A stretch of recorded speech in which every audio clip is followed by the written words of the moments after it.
podcast. I'm your host, Crimson Sin. I'm my co-host, Ep17 PCA. And Native 454. On two podcasts ago, we covered our thoughts and feelings on Spider-Man, but Native just saw it today, so he's going to just go over how he felt and what he liked and disliked about it. Yeah, it was a great movie. I had a lot of fun watching it. I laughed so much in the theater. My wife laughed a lot. We both saw it together. We both loved it. It was a movie for everyone. Yeah, that's the thing I liked about it, is that everyone could enjoy the film.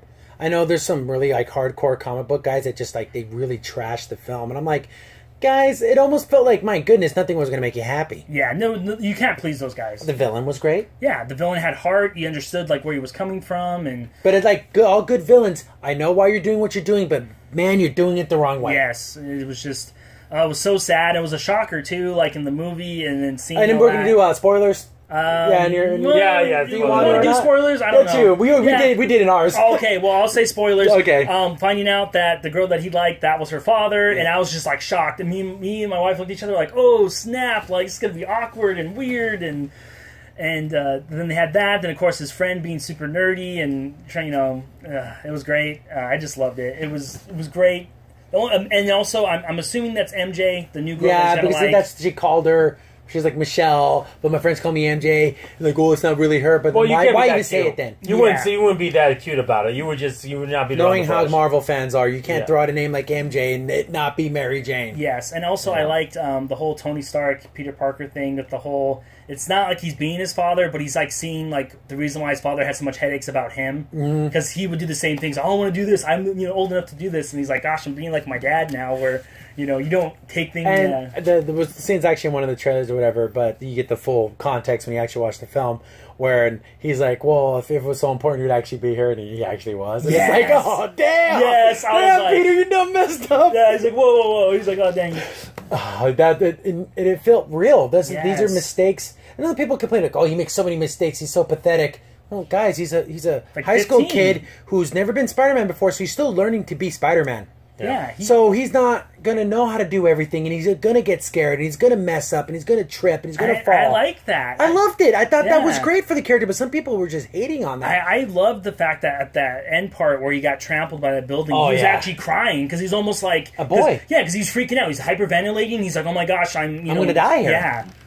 Yeah, the character you have to understand is when you read the first comics of Spider-Man, he was a kid. He was in high school. He had these problems, so this would fit that mold. It's what we've always wanted, and now you're going to trash it. Don't we love it when our heroes struggle and grow and become better? But now they just wanted Spider-Man to be insta-hero, and it's like, guys, you guys weren't going to be happy no matter what happened. And I love that the Spider-Man character is he's so immersed into New York City. Like he cared about that sandwich shop owner, and that's what a real kid from New York would be like. Especially if it's the place he went to after school every day. Yeah, exactly. So it had that kind of like your neighborhood's your family. Exactly, and then there was that connection. Even with that thug, he was like, "Oh, who has the best sandwiches?" And and he's like, "Oh yeah, of course this guy." So, was there anything you really didn't like that you saw and you were just like, "Oh, I hate that"? I would say the only thing I didn't like was the whole maybe just getting a little bit political. Yeah, that's what we said too. Yeah, it's like okay, we get it, MJ. Oh, go play slaves. Okay, we get it. Yeah, we get it. It's one of those things where like, just admire the work if that's what you think of it. Like, architecturally wise, they did a real good job. And I know that there's some probably back history that that probably is true, but it's something that it's I don't know. It's something I don't want it in the movie, but and it's just like it was a groaner. Yeah. Yeah, that's just one of the things they added, like, okay, but there wasn't a lot of that. Yeah, no. That was at a minimum. I think it was one or two comments that she made. It was just like, okay, here's your little brownie for being a good liberal. The one thing I like, too, is that how they kept replacing the shocker. Like, he was like, you're the shocker. Yeah, he got vaporized him. He's like, oh, damn, I didn't get to kill him. Yeah, that part was funny, too. Like, I thought this was the freeze gun or whatever, the gravity gun. He's like, no, that was the laser. So I thought, overall, it's a solid film. Oh, very good. I think we already mentioned this last podcast when we talked about, the podcast where we had the spoilers about the Spider-Man Homecoming. I want your thoughts on it, Josh. How do you like the fact that Spider-Man's popular and not an outcast since he's with Tony Stark and all that? See, no, because the original everyone kind of hated Spider-Man. Yeah. That's another thing I didn't dislike. I'm like, oh, he's like a hero already. Everyone loves him. But what are you going to do if you're with Tony Stark? That's what I said. What's your thoughts on it? I was kind of, now that you say it, I think it's kind of a mixed bag they took, because they took that, okay, we'll make him popular, but he still has all his problems, like in the comic book. Yeah. Or he doesn't get the girl. He's always the outcast, no matter what he does, and he tries to be a teenager, but he can't because there's always something happening. And I like that they kept that part, but like you said, it is kind of maybe disappointing that he's not the villain. He's not. Yeah. Because I thought for sure when that bank thing happened, I thought that guy was gonna be like, "Oh, Spider-Man's robbing this bank." Yeah, he's helping them. Yeah. Yeah, that's what I thought that guy was going to say, but he's like, oh no, he's trying to stop the Avengers, which was funny still, but like you said, it's not... And then another thing we brought up, because we didn't even think about it because you're so excited because the film was so fun, but no Osborn. Yes, no, Yeah. no Osborn. He has no friend, no Harry Osborn. Yeah. So, but he's a sophomore. Yes. So there's still more years in high school. Maybe the new kid comes to class and it's Harry Osborn. Yes. And he kind of becomes Peter's new friend. You can do it that way because you can't really have no Oscorp, no nothing. Yes, I know. It was That's weird. just That weird. was That's weird. weird. Yeah, that's again. But besides those two little points, that's literally my only real things that I didn't like. Yeah. Yeah, that would be the but it didn't hurt the film to the No. point where it didn't make it watchable though. No. Also, they had Shocker, which was kind of a funny villain, and they had Vulture. I think they were really done characters. I like the whole chop strop, where they're not big enough for the Avengers to come down. Yeah, they even noticed. It goes, you get Iron Man on our tails, we're done. Yeah. He's like, we can't fight that guy. We can fight some of these smaller kind of heroes, but you get the Avengers on us, we're gonna just give up. We're not gonna even put up a fight. Exactly. These guys can kill us. Yeah, we're not talking like, oh, we're gonna have Punisher on our tail or something like that, where it's like he's a man. You can escape. Yeah. You're not running away from Thor and Iron Man, and those guys are gonna get you. Yeah, and also, of course, the whole Captain America Stuff is always funny. Yeah, it was funny. I like that. But but anyways, good film. You guys definitely check it out. Yeah, there's no reason Gotta not see to. it in the theaters. It's awesome. There you go, a third opinion. So now Yeah, there you go. he's out. And then pretty much all agreed on the same stuff because Exactly. it's universally good. I don't know anyone that there's just common things. And the thing I love the most about it, and I'm pretty sure you're going to agree with me on this one, it showed you where it's like, I want to be Peter Parker and be popular. You know what? I have to be Spider-Man. Yes. And he makes those decisions to be Spider-Man because he knows it's the right thing to do. Exactly. And that is a common core character trait for Spider-Man, where I give up Peter Parker being happy because I know Spider-Man has to do the right thing. Yes, and I even like that in the movie they did that because he was talking to his computer AI, and the computer AI was just like, "Why don't you just tell her?" And then everything could be good, okay. But it's like that's Peter Parker's super in turmoil that he has. Is that like I can't tell people who I am because that's going to endanger them. I'm supposed to be detached from that. Yeah, and it's like sucks, and I love that. And the same thing at the party. Well, I could drop There you in go. and say, "Hey, Peter Parker knows me. I'm the coolest guy ever." And then shoot webs. But it's like, no, I saw an explosion over there. I need to go help whoever's over there. Yes, I like that. And And maybe run across the park since there's nothing that Yeah, freaking like happens there's nothing about. We to talked swing about on, that so too. he has to just run. And That's funny. and just a side thing about the Spider-Man old movies, the new, not the older ones, but the newer ones. I have to admit, I don't know if you're a The fan. Amazing Spider-Man. Yeah, if you're fans of those, it's okay. But it was so funny because we're driving home with my wife, and she's like, "You know what? The Amazing Spider-Man main actor sucked." Garfield. Yeah, and then Andrew I'm Garfield. like, and then I asked her, I'm like, well, why? Like, and she's like, he just didn't seem like Spider-Man.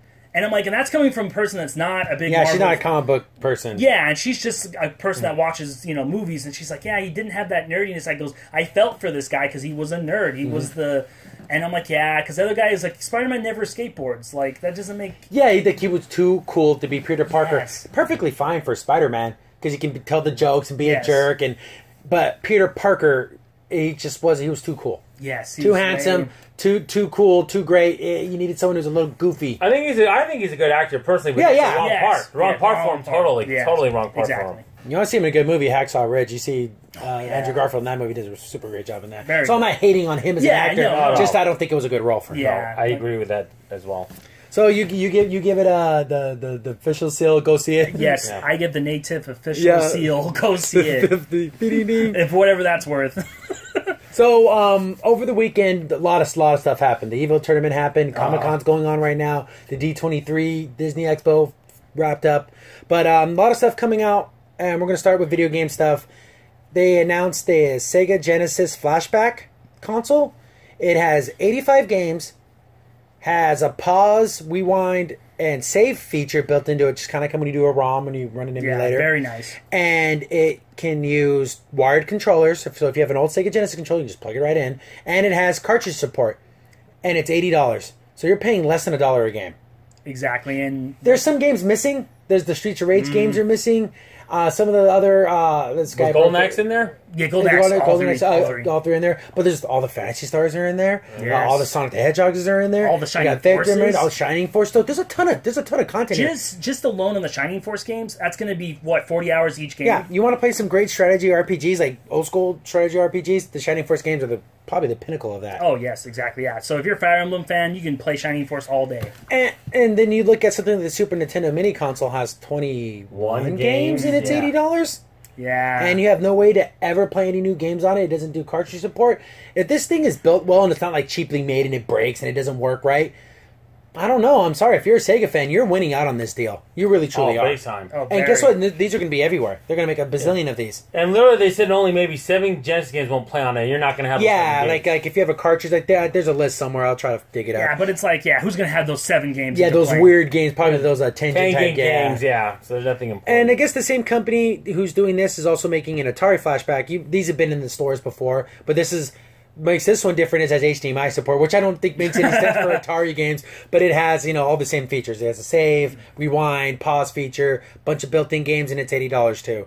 But if you're really, unless you're like 45 years old, you're going to want the Sega Genesis one, not the Atari one, but they're both good buys. I mean, if you're going to buy both, then buy both. If you're only going to buy one, you should buy the Genesis one. You get the Genesis one. So as long as the systems are built well, and they're not buggy, and they're not falling apart, and the cords don't get frayed, I think it's a great buy. It's a steal at $80. Yeah, especially, and like you said, you can play all your old games. Yeah, too. You can just slap in a cartridge and play it. And another good thing is Genesis card games aren't that expensive. They're not. Yeah, just for collector wise, if you go to there's a couple local shops here in Arizona that we go to that have used games. You want to collect Nintendo, unless you just got that Severance package, you didn't know it was coming.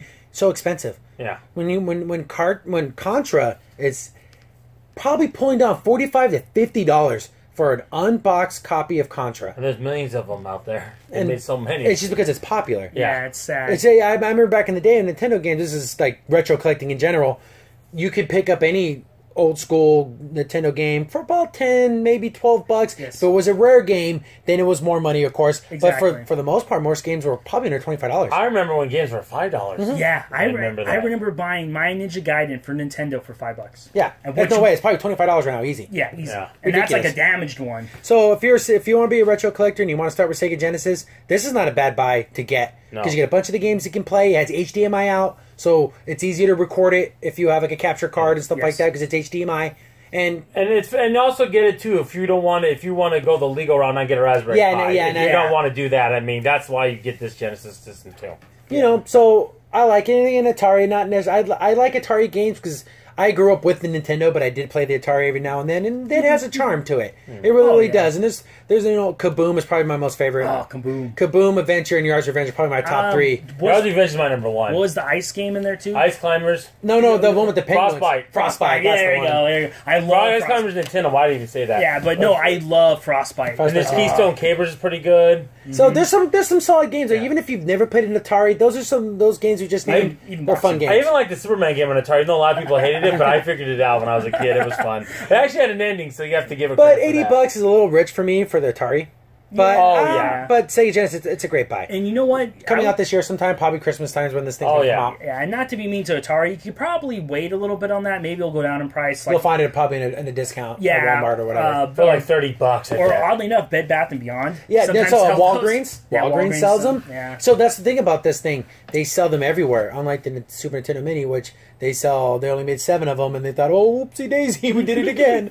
So you'll be able to find this thing. And I think it's a great buy, as long as it's well made. Yes. Nintendo's allergic to money. They can make 50 million copies of Super Nintendo and they'll sell them. I don't know why they just don't do it. And I know that Sega will never do this, but I would love a classic Sega commercial for this. Yeah, I know. Yeah, I would love that, or even do one about Genesis does with Sega. Nintendo don't. Yeah, even though they're friends now, so they really wouldn't do that. But it's true. It's got to have twice the mega power. It's got to have all twice the games. Yeah, all the same blast processing. Yeah, blast processing. All the stupid crap that they made up marketing BS. Exactly, quadruple the games. So I think it's a good thing. It's fairly priced for how many games you're getting. Is again, I keep saying but build quality is important. Yes. So if people buying them and they break and they're crap, then it's not worth the money. But hopefully they are, because we bought a smaller flashback Atari a couple years ago and it was fine. I played all the games well. Oh yeah, it was fun. So speaking of Atari, completely removed from that flashback console, there's again the Atari box showed up. We talked about this about 4 or 5 episodes ago. Yeah, we did. But yeah, but basically now they finally showed off the whole thing, and it looks like in a 2600 has the wood grain. It has the there's different lines. versions. They said, and there's one that's like red and black. Black, yeah, which looks more. I want to say modern. Modern, yeah. But again, if you're buying this thing, you got to get the wood one. I don't care what anyone says. Yeah, exactly. It's classic. But the issue I'm having is it more double, not double speak, more very obscure speak. Where I'm trying to find the quote here. And they're not being upfront with everything. But they did show off what it actually, the ports. So you have an HDMI out. So, okay, that's high definition. 4 USB ports and an SD slot. Okay. So I'm guessing maybe it's going to support ROMs. Yeah, updates like that. So you can I don't know if they didn't say if it would or not, but if it has an SD slot, someone's going to figure out a way to get ROMs on this thing. Oh yeah, it's a matter of time. And then you got the CEO just saying things again. Just like, just these open-ended comments. Oh, it's going to play current games. Well, this thing's going to be strong enough to play current PC games? Or is it going to play current indie games like Stardew Valley and, Undertale? Those that are not very graphically strong games? Yeah, well, I don't know. But that's they give you this vague statement, current games. So this thing going to be able to play Destiny 2? No. That's a current game. No, there's no way. Well, then why the hell did you say current games? It's going to be able to play Block Boy, okay? Yeah, it's going to play stuff like Super Meat Boy, maybe Castle Crashers, those type of games. But say, this is going to be a budget console for indie titles. But they're just saying, they're just leaving it open-ended. The problem with doing that, you're going to raise expectations so high, and when it crashes, there are going to be people that are going to be disappointed, and more people that are going to just can't wait for it to crash so they can throw it in your face. Well, you gave them that opportunity. Exactly. Why did you do that? I don't know. I've read that it was, and I read that it wasn't, that this thing's going to be a crowdfunded, like a Kickstarter. Oh, wow. Oh, my Lord. I don't want to cuss, but we don't want to buy kickstarting consoles ever again. They fail. They fail. After the Oni, the Ouya, how the heck you say that? The little box thing that would it get millions of dollars? Yeah, it was. They got $8 million, and it turned out like crap. Yeah, because guess what? It's funny. It's like the curse of too much money. Yeah. Then you feel like, I got to do all these extra things, and then you end up not meeting any of your goals because you went crazy. Because you have so high expectations. I guarantee that's not going to. There's never been that one ever good again. There's no way they'll make that kind of. Yeah, you know this is for the Atari box. The company said it wants to bring both current and classic gaming content to its new device. It will contain modern internal specs. What's that mean? What does that mean? Is this thing going to be strong as an Xbox One, a PS4? It can't be. But one thing, from what I hear from this... But that's not modern specs. What does it mean by that? Or really, really crappy PC? I remember I was on a Reddit thread, and a guy was looking at the design. He's like an engineer type guy. He goes, doesn't look like there's an internal fan. So this processor can't be that powerful, because if it doesn't need a fan, then it's not going to overheat. Like, if you took the fan off an Xbox One or a PS4, that thing would overheat in seconds. Or they maybe what they're thinking of is that companies will make like an Atari version of the game? I don't know. Well, that's weird. I don't know. I don't know. Why would they do that? Why would they do them a solid? Like, we're going to do this for Atari. And when did the CEO come on and say, you know what, we have a dozen developers on board. We're going to have, we're looking at a window of maybe 10, 15 games on launch. We're going to have nothing. It's just current internal specs. The problem with saying that is that even the Switch doesn't even have a strong enough to run Destiny 2. We're saying this will? Exactly. Yeah, see, like when you say the words current specs. And like you said, what a better move would have been is have, like you said, indie developers were making new Atari games. Yeah, like what is this thing going to truly be? No one knows. Yeah. And then they keep giving these vague statements, and it's this stupid corporate BS that everyone hates. And when you come out and say, well, guys, let's get some Kickstarter going, and if you get this much money, it's going to be this powerful. And if you get this much money, no, it's going to fail. Well, yeah. Because a few years ago, me and N15 PCA sat in at the...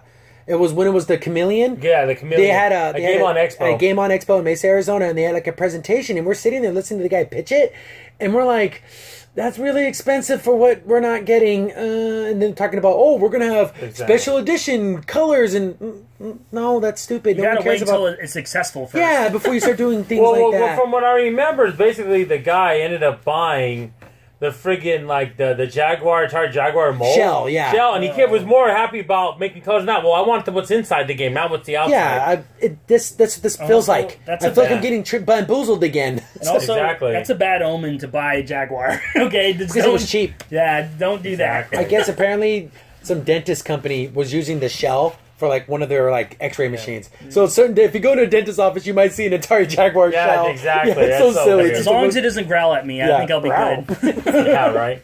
So this thing's a fail. Thing's a fail. Yeah, exactly. An absolute fail. Atari box, Atari fail. Yeah, that's what I think too. And I'm a diehard. I love Atari. Yeah. I'm over 40 years old. I'm that demographic who would want to get this, and I'm still not interested in getting it. Again, price point. Again, you say modern internal specs. This thing would be $100.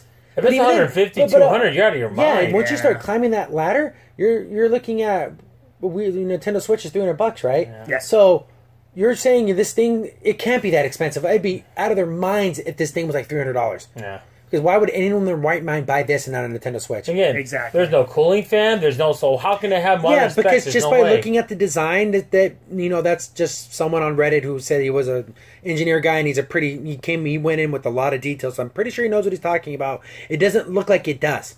Yeah. Just from looking at the thing, it's just pretty skinny and pretty small. Yeah, looking. exactly. It looks like a very small DVD player. Yeah. So I don't know. Atari, that's a bad move. Yeah, stick with the $80. If you're gonna, don't risk this. And right the now. sad thing is, by doing this, there's kids this generation going to associate Atari with this, and not what Atari used to be. Yeah. Exactly. That's the problem. But Atari isn't what it used to be. No, but they're not. But I mean, but how the fact it was the first big console besides the brown box to come out there and say, "Hey, look at these games," like the history of it. Yeah, they're not going to know that. They're going to know it as a abject failure and an idiot. Yeah, that made all these part promises. 2. Yeah, they're not going to know it as that golden age of bits and boops Yeah. and blocks and being like, oh, okay, like. Because it's still fun. You can, like you said, you can put in all those old games that we talked about and still have fun. I can play Yard's Revenge for about 20 minutes. Yeah, exactly. And then Keystone Capers, same thing. You know, there's certain games I can do that. Pitfall. Those are still great games. But this thing, like we talked about earlier, there's an Atari Flashback console that does all that. So this thing's in limbo of what the heck it wants to be. Yeah, exactly. And again, the CEOs aren't doing a very good job of. They think they're trying to build suspense. Are they trying to build like mystery? No, it's just making This isn't it worse. Stranger Things. We don't want mystery in our game consoles. You don't know what you're buying. Yeah, I know, right? So like, how much the thing costs? How much you got? Exactly. What is this? Some con man with his thing. Come on, man. You want to buy his Atari box? No, it's the guy from friggin' Resident Evil 4. Yeah. Come on, man. Let's just strike a deal. What do you got here? That's what it feels like. Like it's a con man. I project failure for this. Me too. I'm sorry, unfortunately. I can't even say, I'm cautiously optimistic. No, I'm completely 100% down on this. Yeah, me too. Like I said, the only positive is if they actually get new Atari games. That's about it. Yeah, I guess. That'd be kind of fun. That'd be kind of cool. But maybe that's what it should have been the first place, like you said earlier. Yeah. Moving on to our next topic, the Evo fighting tournament took place in Vegas again this year. I didn't watch any of the fights. My brothers did. So, do you guys want to start with Street Fighter? Yeah, I guess I've read some articles, but I didn't actually watch it. So, to my understanding, is one of the guys just blew it. Yes, completely blew it. Yeah, Punk did. Yeah. So did he Atlanta Falcons this thing? Basically, what happened is there's a winner and losers bracket. He didn't even lose any because he was best 3 out of 5. Got to the finals, so that means in order for him to lose, the other guy had to beat him both times in each thing 6 times, and that's what happened. Yeah, 6, and he only had to win 3. So he only had to win 3. So he only won 1. You pulled the Patriots. Actually, yeah. You got it perfect all the way there. Yeah, and then lost it. He lost at the finals against the Giants. Yeah. And you could, I've seen pictures and stuff, but you can see that he was nervous. It looked like he was starting to feel the heat, and the other guy looked like a cool as a cucumber. Because the sad thing is the other player, for the life of me, can't remember his name, but he's we'll find it and put it in here. Yeah, he is a classic Street Fighter player. He's been in Evo so many times, and he's been that veteran. Yeah, and he's never won one. So it was like that veteran going off to the new kid, and the new kid started panicking. He felt crazy. The heat.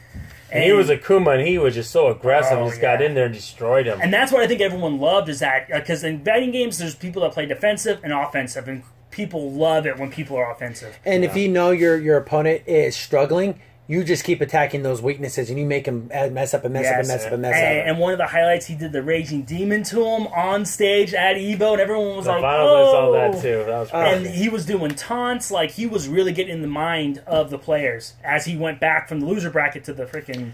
Well, I'm sure Karen is the strongest character, but Karen is such it's a great counter, technical, but if you're waving and you're going someone's being aggressive, it's going to kill you. Yeah, and that's what Punk was using was Karen, and it did not. It didn't fare well for him. No. I feel bad for the guy because you don't want someone. If it was hard fought the whole way and then he lost, no, he went basically perfect all of the end, and then he's crumbled at the end. And what's sad, he would have been the first American to ever win the tournament. Yes, exactly. But you know what? He's a young guy, right? Yeah, so he'll come back. Yeah, he's a young guy. It's like one of those things when you see in sports where it's like the veteran wins, and you're like, no, just take a lesson from this. Exactly. Sit here and think like, okay, I have this. I got the nerves. I've been here before. And what was said, he actually even picked different fighters throughout the tournament. You never see that. Everyone picks their favorite. That's how talented he was to get to the finals. He was picking different fighters. I remember the fighters, but he did pick other fighters, as I recall watching it. So that was kind of funny. It was, and also I think he did get teared up at the end. He got second place. You feel bad for the guy because you literally had everything and then you flubbed it. You completely flubbed it, dude. You lost 6. Well, one thing is, I did like his mom though. His mom was great. That was the having parents. That's my boy there. How many people can say their mom supports their video game playing? Yeah, exactly. So how many times are your kids playing in Mandalay Bay, a friggin' arena? Exactly. And then this thing was aired on Disney, which is cool. ESPN. And ESPN, so that's cool. I like that. I like the idea that maybe someone just flipped it to the channels like, "Whoa, is that a video game?" And then they sat down and watched. Oh, Street Fighter, that looked really cool. See, the thing is that it's so easy and reliable for people because, kicking and punching, people understand that. Yeah, they got some weird powers, but they can understand that. But they see the power bar. When he gets hit, it goes down. Yeah. I get that. I get that. It's not complicated. Also, what's cool, too, like from the comments, that's where people say, like, EVO is one of the best video game tournaments out there because you see it. You see it easily. Okay, they're fighting. They're going losing battle. You can play defensive and offensive. And there's strategy, but it's one-on-one. It's not like CSGO. Yes. Or, any like the MOBA type games.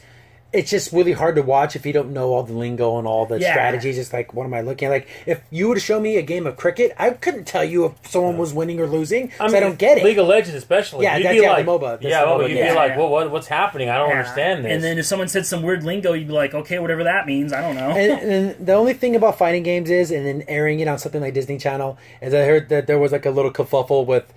Because women in fighting games dress very scantily. That's just a thing with fighting games. But you're airing this thing on Disney Channel. And ESPN. So someone like picked Cammy. And of course everyone knows who Cammy looks like. For some reason she thinks it's great to fight with blunt floss. So that's just the way you fight when your name is Cammy. And then I guess he picked the default costume. Yeah. And then on the next rounds, she had a different costume. So he probably told him, hey, this is airing on TV. We can't be having And one thing he did, the zipper move, and she's doing the corkscrew and... Yeah, you're seeing it turn over. And then if you and they cut away real quick, they're like, oh, okay. And then when you finish with that, it pauses. And it pauses on her butt. Her butt cheeks are like right there on the screen. So it's like, it's too much for Disney. Too much, especially on ESPN. Like, if you want to be that mainstream, you can't be having those kind of costumes. And I knew that I had to worry about that because I was telling people, like, what if some guy just doesn't think and is like, oh, pick this? Well, that's also, I know they didn't pick it this year, but I remember last year's Evo, Mika was a big character, and I was worried about that too. But no, I didn't see anyone play Mika this time. Yeah, I think she's kind of rubbed, like, she's dropped out of the meta of people who want to play her. Yeah. And then they showed other again, because Evo is a big fighting game. It's not just Street Fighter. They show Smash Brothers, they show Injustice, Mortal Kombat X. Yes. And then there's like Blaze Blue, Guilty Gear, and then there's a couple like fan favorites. Like they even had Dragon Ball Z Fighters was there. Yeah, it wasn't like an official tournament, but because it's still in beta basically. Well, wait until next year. So did you catch any of the other tournaments? Yes, I caught. I'm pretty sure it was Guilty Gear. It was Guilty Gear, and it was XR third trigger, whatever it's called. And it was a great finisher because it was the new contender fighting against the 2015 champion, and they both met in the finals. And he did a double perfect on him. Didn't lay a single touch on him. And that is so hard to do, especially with grandmasters like these two, to pull off a double perfect. When that happens to you at Evo, they drag you up the stage and they tear you apart. The crowd takes you away. The crowd drags you up the stage. Yeah, bro, the last time that happened, it was a guy who was the kid in Chun-Li fight from like so long ago when it was Street Fighter 3. The guy parried all his attacks. That is literally the what made Evo explode. Because he parried a 15-hit combo. Oh, yes. That's insane. And then followed it up with his own super combo. That was crazy. You want to see a bunch of guys flip out that isn't when it's not a sporting event? I don't know if we can get a link to it, but I'll find it. Yeah, it's incredible. And also, it's really grainy, but it's like old school. This is before HD cameras and phones and stuff. So this is very crappy. If you know Street Fighter 3, you know exactly what's happening. And also the Smash Brothers one was kind of cool because it was the the Wii U version? It was the Wii U version, and it was versus a new contender versus Zero. And that Zero guy. Zero's a king of god of Smash. And so it was Zero's Diddy Kong versus this guy's Bayonetta. And he actually pulls off the win, Bayonetta guy. So Zero finally lost? Wasn't there a bounty? Yes. There was a bounty on Zero's head. Yeah, Zero's that good, and it was crazy because he was playing offensive with Bayonetta, and like he was down a bunch of damage. Like he was like almost like 100 and like 40. Oh yeah, a gust of wind take you out. Exactly, and he does this gutsy move where he knocks Diddy Kong in the air, and then he does air combos off the screen, like the little bubbles are showing. Yeah. When you're and they're like, oh, boom, he knocks him out and beats him. That is amazing because he doesn't lose that often. But the thing is, though, the newer characters have much more moves and have so many more. But they're like real fighters now, so it's like. Exactly. But hey, that's a tournament. But again, he can pick wherever he wants too, though. Yeah. Exactly. And there was like he's only relegated to only certain characters. Yeah. You can play whoever you want. Yeah, and then what else was there? There was the King of Fighters one, which was pretty cool because they were fighting, and I believe it was Irie. The big moment was Irie versus I can't remember his name. He's basically his Japanese counter character for King of Fighters, and he does this really cool counter. Oh yeah, he has like a chest plate, and he's like he has the bandana. Yeah, bandana. His eyes are always closed. Yeah, I think I know what you're talking about. Yeah, he's a funny guy. And then he did this really cool counter grab. Subaru took half his power and came back and won, and like it was great because he was down and out. This guy, he's like, oh no, and he got that counter, he got the momentum, and was able to beat him. It was awesome. So, and it's so funny, every Evo, you think, oh man, that was a great Evo. It's always great. Because something about fighting games, it's one-on-one, it's you versus the other guy, and it's just, it brings back that arcade, when you walked in the arcade, and there was like everyone who grew up with arcades, there was always like a group of guys that were like the Street Fighter guys, and they were like, they had their own little like hierarchy of like, who was the coolest guy, the best guy, and this is this on the grandest stage. Because it's from everyone, from Japan, from America, Brazil, all the best fighters come. From China and from, It truly is the Iron Fist Iron King tournament. Yes, and also on a side note, I thought was really interesting too was Sonic Fox actually lost a Mortal Kombat type game. He was playing Injustice 2, but it's basically the same kind of system. It's the same, I want to say, same fight engine, basically. Yes, the same fight engine, and he actually, because Sonic Fox is like one of the best players, and he actually lost to someone playing as Flash. Which is Flash is a good character, but he's not one of the main top tier guys. Yeah, he's not Superman, he's not Black Adam, type character, and he actually won, and it was crazy because Sonic. It's cool to see. And the thing is, we all love when the champions win, but it's kind of cool to see the king fall. Yeah, it is kind of cool. We kind of want to see the new guy take the throne. It's super cool. That's what makes fighting games so cool. Yes. And again, there's always next year. I love that, and I love the fact. Not only that, I love that, and I also love the fact. When a new person beats the king, and also when they're playing obscure characters. I love that no one plays. Like in Street Fighter, going back to that, we had someone to get to Dow, someone got to the top 8. So and what's the face? I remember it was about 4 years ago. He got all the way up there with Rufus. Yeah, in Street Fighter 4. That's insane because Rufus sucks. Yeah, it is weird. I remember Rose got to a. Yeah, I remember Rose got really high up there too. But it's usually Ken, Ryu, Akuma. Yep. And then it's just that Charlie, maybe 5. And then, and like I remember one year Smash Brothers, a guy got to the top, I think 8 or 7 with Mega Man.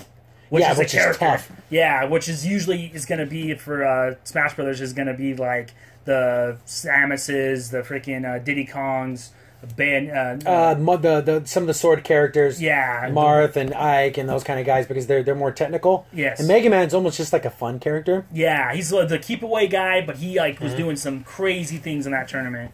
But that's what makes Evo so fun. And of course the announcements. Yeah, then they see that Evo is a tournament, but they also, since it's so huge now, it's like a mini E3. Yeah. So there was announcements. Lots of new characters for games. Street Fighter 5. Let's start with the worst. Yes. Street Fighter 5 announced its new character. Oh, cool. Who are we going to get? We get a guy that was a boss in Final Fight. His name is Abigail. I'm pretty sure that's a woman's name. I don't know. And this character, he's ugly. He's not cool to look at. He literally looks like they took the Incredible Hulk and like stretched him out a little bit because he's as big as the screen. Yeah. Well, it's funny because he's so obscure. My brother didn't know, and I know because I played Final Fight a lot. I had to look it up and show him. Hey, look, here it is, and we both looked it up, and I showed it to him. He's like, oh yeah, that's him. But if you look at the sprite and you look at this character, like, did this character like fall into a vat of mutagen and become this guy because he is not as big as he is? He's Bane. And he's just an ugly looking character, and it's just like Street Fighter 5. No one wants to play this ugly. First, you have a bunch of old characters that aren't in the game. Yeah, yes, ugly. Well, yeah, you have Street Fighter 3. You have a bunch of characters from 4. 4, yeah, like that you're not using. And also, that's what makes me so sad about. Do we want another big giant character? Yeah. Those again, give me Zangief. That's all I needed. Exactly. Yeah. And that's what makes me mad about Street Fighter. We're so hyped when Evo comes around for Street Fighter because it's a really good game. But other than that, it's like it's lost everything else. Like basically that's the hardcore gamer tournament game, and that's about it. And that's what makes me feel really bad about Street Fighter. And so that then speaking of Street Fighter news, it's not a Street Fighter game, but it kind of is. And if anyone remembers Street Fighter EX, they were on the PlayStation. They were 3D Street Fighter games that weren't very good. No. I remember maybe playing one once or twice, but I never got into it. But apparently, the original creator of those games got some of his characters back. Yes. And then is making a whole brand new fighting game. It's not Street Fighter, but it has some of the old EX characters in it. And they showed off like a kind of a demo. And it's some of the fan favorites, the Scoliomania, whatever, I don't know how you say his name, but yes, yeah. He's just a silly character who like flies through the air and he does like a corkscrew attack. And he wears like a generic skeleton It's the skeleton costume from Karate Kid. Remember when they were chasing Danny? That's exactly what it is. That's terrible. And I'm sorry, I saw a lot of people got excited. I'm like, oh, okay, that weird game that I didn't like very much. Yeah, well, like I said, it could be fun. I'm still waiting on that because I've never Is this played a budget this game. title? Kind of. Or yeah. is it a full-blown $60 fighting game? If you would have told me they were going to do a remake of Rival Schools in this game, better. I think Rival School might be a little better. I might be more excited for that. Or do Rival Schools and have those characters in it or something. And bring some of those characters. That would have been better. Yeah. That would be a better idea. Because now you have this. the school guy and some Italian wrestler dude, I think. Yeah, the characters are very, very weird looking. And this is back again. This is original PlayStation 1 graphics. So everything was just, we got 3D models and we're going to try to do this, this, and that. And it was just a slow, crappy game. Yeah, it was weird. But this one actually looks like it actually has a good fighting engine in it. So I just don't care about the characters. Yeah. I can go into a broader commentary why I hate 3D games on PS1 because I think all look bad. I'm sorry. That's for another podcast. That's nostalgia biting you in the butt if you think it was great. There's very few PlayStation 1 games I can go back to this day and still, this is so great. No, that's especially 3D. Especially 3D. But. And when it comes to fighting games, I think more so than any other type of game, you fall in love with the characters. Yes. And those characters will get you through a bad game. Exactly. These characters I have no love for. So it's not going to, unless the fighting is amazing, because the characters aren't doing it for me. No, they're just not. They don't. They hold nothing in my heart. Yeah, because when you look at the characters, not to be mean to the designer, but like you got generic, what's it called, priestess girl. Yeah. You have generic samurai guy. Yeah. And then you got generic main character. Yeah. Okay. You have the Ryu type character. You have this type of character, and it's just their archetypes. Yeah. Exactly. Which is fine, I guess. But that was kind of a come out of nowhere announcement. Yeah. They also announced some new fighters for Marvel vs. Capcom Infinite. They showed off Gamora, which we knew she was in the game. We saw her in the trailers. Yeah. And she looks like she plays like Deadpool because she has guns and stuff. Yeah, it's kind of similar. She does the jump shot. That she and it's almost like if you were to overlay Deadpool from 3, it would like be almost similar. So I'm thinking maybe that's what this character is. Yeah. And they showed off one of my favorite characters from Darkstalkers. They showed off Jeddah because he's kind of like a vampire, blood demon monster guy. Yeah, like he looks all noble, but he's also kind of creepy and crazy too. You know, he has like the big sickle, and he has all. He's a cool character. I like him. He moves really fun. He looks like he has a lot of cool combos too. He was. He's like if Donovan got like a big old like coolness factor bumped up on him. That's what he looks like. And it's interesting because they pick him out of all the Darkstalker characters because he was like the third main bad guy. Yeah, and Darkstalkers 3. So I'm like, wow, you pass up all the Donovan. John Tobin. You got Morgan, but Morgan goes in Morgan. But then you have a Lord Raptor. You Felicia. Have Is Felicia in the game? She wasn't past Marvel vs. Capcom. Yeah, I don't know if she's in this one. I don't know. I don't think she is. You have a bunch of characters. I was like the robot guy, Zuko, or he has like a weird Aztec name. Azotl or whatever. He was a cool guy. I liked him. My favorite character is BB Hood from the third game. That's always my favorite character. Yeah. She's funny. She's a fun character too. Yeah. But like, did they announce any other characters? I thought they announced somebody else. Did they? Oh, you mean from Evo or from Marvel vs. Capcom? Just Marvel vs. Capcom. So I remember they might have done something at Comic-Con. I'm trying to think. Or it was like there's so many announcements today at Comic-Con. There's so many announcements. I'm gonna just do a quick little thing. I thought it was weird that they didn't do like an official trailer. They just did it was Spider-Man. But of course we knew Spider-Man was going to be in the game. Confirmed 4 more characters. Let me click on this real quick just so I recap up. But they did it like in a weird gameplay. Like 2 people were actually playing the game. Yeah. Why not just do a pre-recorded video where you can show off some combos and super moves? Like they did it in a stupid way. It was a stupid reveal. And not very wise because it was kind of... Yeah, I mean, the fighting was okay, but they kind of switched out characters. I'm like, don't show us Chun-Li and Captain Marvel. We know those characters. They kept switching them out. I'm like, ah. So here we go. These are the other characters that they showed. And so there's like a shaky cam footage of it, but I hate those. I'd rather wait for a real trailer. Nemesis from Resident Evil, Mike Hagar from Final Fight, Frank West from Dead Rising, and Spider-Man. So those are 4 extra characters, but Frank West is so stupid. No one plays him. Out of Capcom, too? It kind of reminds me of when they put the Ace Attorney guy.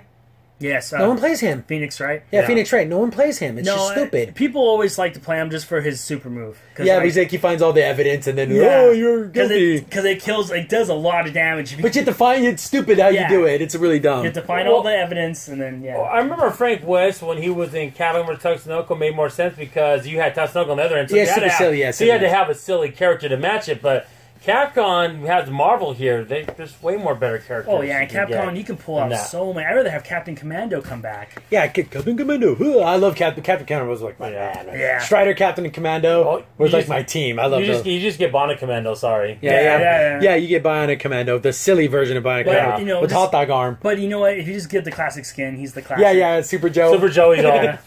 Back when characters could be called Super Joe and it wasn't a joke. But other DLC new characters in Tekken 7, this was like probably the biggest, it was the biggest shock to me, even more than the Street Fighter EX. Like, you see the trailer, it's a Hitachi, I believe that's his name, he's sitting there, and you hear a voiceover like, no, that can't be who I think it is. Then you kind of see his arm, then you see his face, like, holy crap, it's Geese. Geese Howard from King of Fighters, and all his BSery. And then he has a counter that can counter anything. Mm-hmm. And he's super. If you touch him during this animation, he grabs you and he slams you on the ground. Exactly. No matter what. Super move. You can be doing a flying kick. If he does the right counter, you're done. Boom. The only thing he doesn't counter is fireballs. So if it's an actual physical attack, grab moves, anything. And it's so funny because it was always the bane. You get the Geese like, okay, I gotta time my attacks. I can't too aggressive because he's gonna combo me. And then even in the trailer, they show him do his counterattack. It was like a montage of counterattacks. It goes off like a minute straight of him going, it's like, okay, we get it. He counters. Yeah, and I love how, because Geese taunts you. Like, whenever he does, like, because in the trailer, he does a super move and he counters it, and then he says, predictable, boom, he slams you like, he talks crap. He talks crap for you. Yeah, exactly. Well, also, if I remember, he was also the character, too, that also did the one where he hits the ground and then that power globes off. He does it in the trailer, but it wasn't that impressive looking. No. Because that thing literally, if you took 2 or 3 hits and he's on you, it kills you. It literally takes all your power. If he has a full bar and you only have like I said, you only took like maybe 30% damage or 40, you're done. I always like to look at that traditional look. You know, he had like he looked like the Japanese businessman who can kick a lot of butt. Yeah, exactly. I love that. But the thing is, personally for me, I like Rock. Yes. It's Geese's son. And then he likes Terry, so it's kind of like, he defied his father. Yeah. He has some of his father's moves, and he has some of Terry's moves, so it's like, if Terry and Geese had a son, I don't know how that's possible if it'd be Rock. But it's cool that he's in this game, because Akuma's in it too. So now you have Akuma, Geese in the Tekken game, so it's kind of cool. Yeah, and also they said Tekken, there's one more guest character coming out. I think 1 or 2 more. I don't know if they didn't show, they hinted at stuff, but I can't say for sure what any of these characters are going to be. But yeah, having the Raging Storm in there was so cool. I would have preferred if someone jumping in, he did the Raging Storm, because that always happened in you do a jump kick, because I mean anyone who plays fighting games, the jump in heavy kick, that's like how you start your combo. It must be so weird to have Akuma, because he can use his fireball, but they don't have projectiles. They kind of do. But you can sidestep in this game. So you can get behind it and stuff. And also Akuma, of course, has like his Ultra Street Fighter EX moves and stuff. So I love how each character they bring into the series keeps their actual stuff. Yeah, but Geese has like a ground spark move. Yeah. The double whatever you call it. Yeah, double Lucan, whatever it is. And then it hits you twice. It's so silly. Exactly. But he looks good. The character model looks great. It looks fun. And again, I'm not a Tekken guy, but this does sound a little exciting. If you know, just from a pure want to see these people all in one game together. And it's cool that they're adding all these bosses too. I'm like, that's really cool, because like, it's awesome to have, Geese in there. He does his taunt. He does that whole, like, hand wave, like, come on. I'm like, oh, it's so cool. Yeah, he has all these little things he does. Yes. So that was really cool. They also announced a new game, and it's going to be Blaze Blue Cross Tag Battle. So it's going to be Blaze Blue and Persona 4, and then some other game I've never heard of. Yes. Was it RXWY? Yeah, no, there was a third game besides that one. And Under Night in Birth. I've never heard of this game, but I'm assuming it's another combo-heavy anime fighter. Yes. Which I've always loved. The Arc system probably makes the best anime fighters. When I say anime fighters, I mean It's very cartoony graphics, like it looks anime style, and very flashy. Tons of combos. The super moves take up the whole screen. That's an anime fighter. Like the combos are like this like thing of art. Like on See, the screen. unlike something like Street Fighter 4, which isn't an anime fighter, it's more of a traditional. And then the hits are kind of like you have to really pay attention to see the like Arcadia Hearts. If that would be an anime fighter. Anime fighter. That type. If you play, it's an older PS2. And then right when the trailer ends, you hear a little squeaky little voice, and I'm like, oh, it's what's her face? It's Ruby Rose from the Ruby pseudo-American made anime from Rooster Teeth. Personally, I tried watching this show like probably 6 different times. I get about 10 minutes in, I'm like, okay, where's my checklist of anime tropes? Okay, check. Yep, they hit every single anime trope you could possibly think of. I can't watch this anymore. Yeah. And I mean, I like some of the character designs. I like what's your face's weapon. The scythe is always a cool weapon. I guess it's a scythe and a sniper rifle or something. Really? Like a cannon. Yeah, that's like a cannon built into it. So it's kind of a fun little thing. But all the characters are so cookie cutter. I know I'm going to go and hate. Send me the hate. I am not a fan of Ruby. I think that the name, the stupid pun on the name is stupid. Yeah, Ruby. Oh, get it? Her name's Ruby. Okay, what are we, 5 years old? Anyways, in a fighting game, it could be cool. I just don't necessarily like the character. Yeah. But again, I do like Arc Systems. They don't go wrong. They make great games. I don't think they made a bad fighting game ever.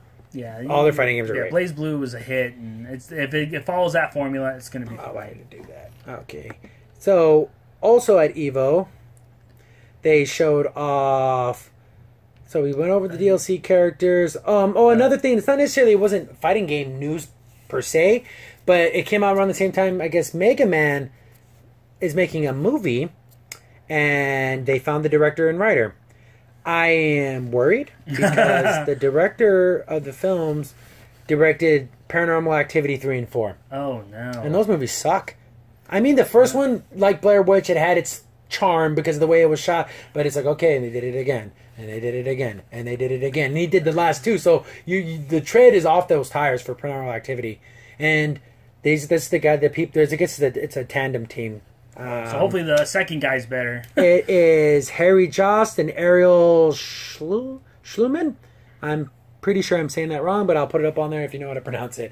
Kind of worried about it because they literally say, oh, here's our directors and writers. Is it CGI? Is it cartoon? Is it live action? Is it some type of mix? Is it claymation? We don't know what it is. They literally gave us nothing about how this is going to be. I was worried about this when they said they wanted to make it rated R. That's so weird. But the thing is, everyone says that. Every single time something gets announced, like, it's going to be rated R. Okay, guys, we love Deadpool. Deadpool was great, but it wasn't great because it was rated R. It was great because Deadpool was great. Yes. And he happens to be rated R. Yeah. Yeah, it didn't somehow, man, we need to find a good family thing, because I could let my nephews play Mega Man, and there's nothing wrong with any of the Mega Man games. No, not one. They're not too hard sometimes. So if they love Mega Man, they see this movie, oh, rated R, we're going to be blowing people's heads off and stuff. What is this? That's ridiculous. So I'm worried about the directors, I'm worried about the writers, and I'm worried about the whole concept. Because what do? Do you start with, oh, Dr. Light built the road? It's very Astro Boy. Yeah, you'd have to start from the beginning of, like, because I'm assuming, like, for Mega Man Powered Up, at least what I remember is that he made Rockman to be his assistant, and that was it. And then he was working with Dr. Wily to build robots, and that's when they built, well, first of all, before they built Rockman, they built Proto Man, which was the beginning. Yeah, Proto, get it. Yeah, so, like, prototype. And so that didn't work out, and then eventually Dr. Light and Wily have a fight, and they kind of like separate on their ideas, and he becomes a bad guy. And then do you make it serious? Do you take it seriously? Yeah, I don't know. You do? Or do you just say it's fun, it's campy, it's Mega Man, Mega Buster? Does he steal the powers? Is it animated or is it live action? I'm hoping it's CGI. I'm hoping it's all CGI cartoon kind of thing. That's so you do CGI, but do you do CGI realistic looking like the Appleseed movies? No, I'm more like Astro CGI Boy. Like Astro Boy with the big eyes and I think up to you, Astro Boy. I think more family friendly with this one, guys. I really do. And if you do live action, you have to do it right, and it's going to be so hard because, like, the costume can come off really wonky. How you can do the transfer of the arm, because his arm comes, like, he has two hands, but when he fights, it transforms into the Buster. And you have to factor in budget at that point. Yeah. I mean, if you get $30 million in animated, it could look amazing, but if you get $30 million to do live action, it's going to look terrible. Well, there was a Mega Man cartoon. It was I'm pretty sure, wasn't it like American made or like South American made or something? Yeah, it was like, I don't know. It was like a venture, and it had funny parts in it because it was so silly. Because it reminded me a lot of the Legend of Zelda cartoon where they made like Mega Man was kind of a doofus. Yes. It's like, why is he so stupid? But he was definitely not a boy. He was like a man. Yeah. Well, I would older. take that Mega Man over the one from Captain Air when he sounded like he was a chain And smoker he any was day of the week. and he was green. Yeah, green. They just did it all wrong. Come on, let's go. So, I mean, that's what he sounded because like. that show was campy and stupid. So do you make it like that, or do you? I can't see a serious Mega Man because it's just the Swordsman show isn't serious. No. And if you see a bunch of people running around with enemies with such great names like Fireman and Cutman and taking these things seriously, it'd be almost Joe. Yeah, and listen, what Van Walen, Van Walen, from the X series, yeah. So I don't know. I want to see again. It all comes down what the animation looks like. If it's animated at all, it might be live action. And the thing is, if I'm you shooting for go, claymation. Oh yeah, that would be hilarious. Yeah. But if you want to look at it from another aspect too, is if they want to make it more serious, it's gonna be so far from me from what the story is. It's not gonna be Mega Then Man why even anymore. call it Mega Man? Yeah, that's what it has to be if it's gonna be, and I don't see that happening. Yeah. But Yeah, well, let's keep our options. yeah, I'll keep my eyes open on footage or anything that they show off, and it might just die. It might wither on the vine. I'm not gonna go see it in the theater. Yeah, I'm pretty sure it's gonna be a DVD release. Yeah. Oh my goodness, it would be a disaster if it went to theaters. Yeah. Because that just hurts my heart. Because Mega Man deserves better than that. Yeah. But also they showed off some 2 new fighters for Dragon Ball Z. Then this goes into the no duh pile. But we got Piccolo and Krillin are gonna be Dragon Ball Z fighters. Exciting. Of course, the no-brainer. No-brainers, absolute no-brainers. I want to see some of those weird, obscure characters, Hydreigon and Lord Slug, like the other guys we talked about before. I want to see some of those characters. Some of those rare villains that you can see. Did they actually show footage? I saw pictures. I saw pictures too. Katsuma magazine, or however you say that, it had like an article, and it showed showed like Krillin with the Destructo disc in his hand, and it showed what's his face working his special beam cannon or his Monica Sopo, however you want to say it. Whatever. But yeah, those were easy. Yeah, give me some androids. And they basically said from the article being translated, they said that Piccolo's going to play with the stretchy arms and have beam attacks. And if he does, it's worried if he does a combo and ends it with the beam attack, they'll do more damage. So he's going to be like a combo end with a laser, kind of thing. I just want his Hellzone grenade. Yeah, and he did show that one too. Oh, cool. Yeah, that's cool mode. And it showed his, whatever this one's like. Oh, the one he's Gohan? Yeah, the one he goes, like that, yeah. That was cool. And then with Krillin, they said he was more... a distant fighter, fighter, shooting energy attacks. His Destructo disc is unblockable. And because it makes sense, because that was the thing in the show where, if you remember from the original Dragon Ball Z, Vegeta was going to try to catch it, and it would have killed Vegeta. Krillin could have killed Vegeta if you would have just let it hit him. Yeah. And then he's like, no, you gotta dodge that. You can't let that hit you because it's going to chop your freaking arm off. Yeah, I'd be like, catch your arm. He tries to catch it. Yeah. Oh my goodness. And what else? Oh, and also Krillin's going to have his he only did it once in the Saiyan Saga, but he's gonna have his multi-blast Kamehameha. Oh yeah, where he shoots energy and then it spreads. It's like it spreads and it like a shotgun Kamehameha. Yeah, and so in the game it's gonna be usable where you can control your laser beams with Krillin. So you can shoot a beam and it'll arc or whatever you control it. And, So instead of being light, medium, heavy, it's high, mid, low. Yeah, so it might be like a tracker thing. We've probably talked about this before, but I don't mind having Captain Ginyu, but you don't need the whole Ginyu Force. Just get one. You don't need the whole force. Yeah. Well, make it to where if you pick one, but if you pick it with the punch button, you're J. So you pick it with the kick button, you're so technically the same character. Yeah, you don't need the 3 separate characters. Yeah, you don't need it. It'll take up too much space. And of course, Trunks. I believe we already talked about that, but yeah. So that was fun. I think that's everything that came out of Evo. Looking over my notes real quick. Overall, pretty good Evo. Yeah, pretty good Evo.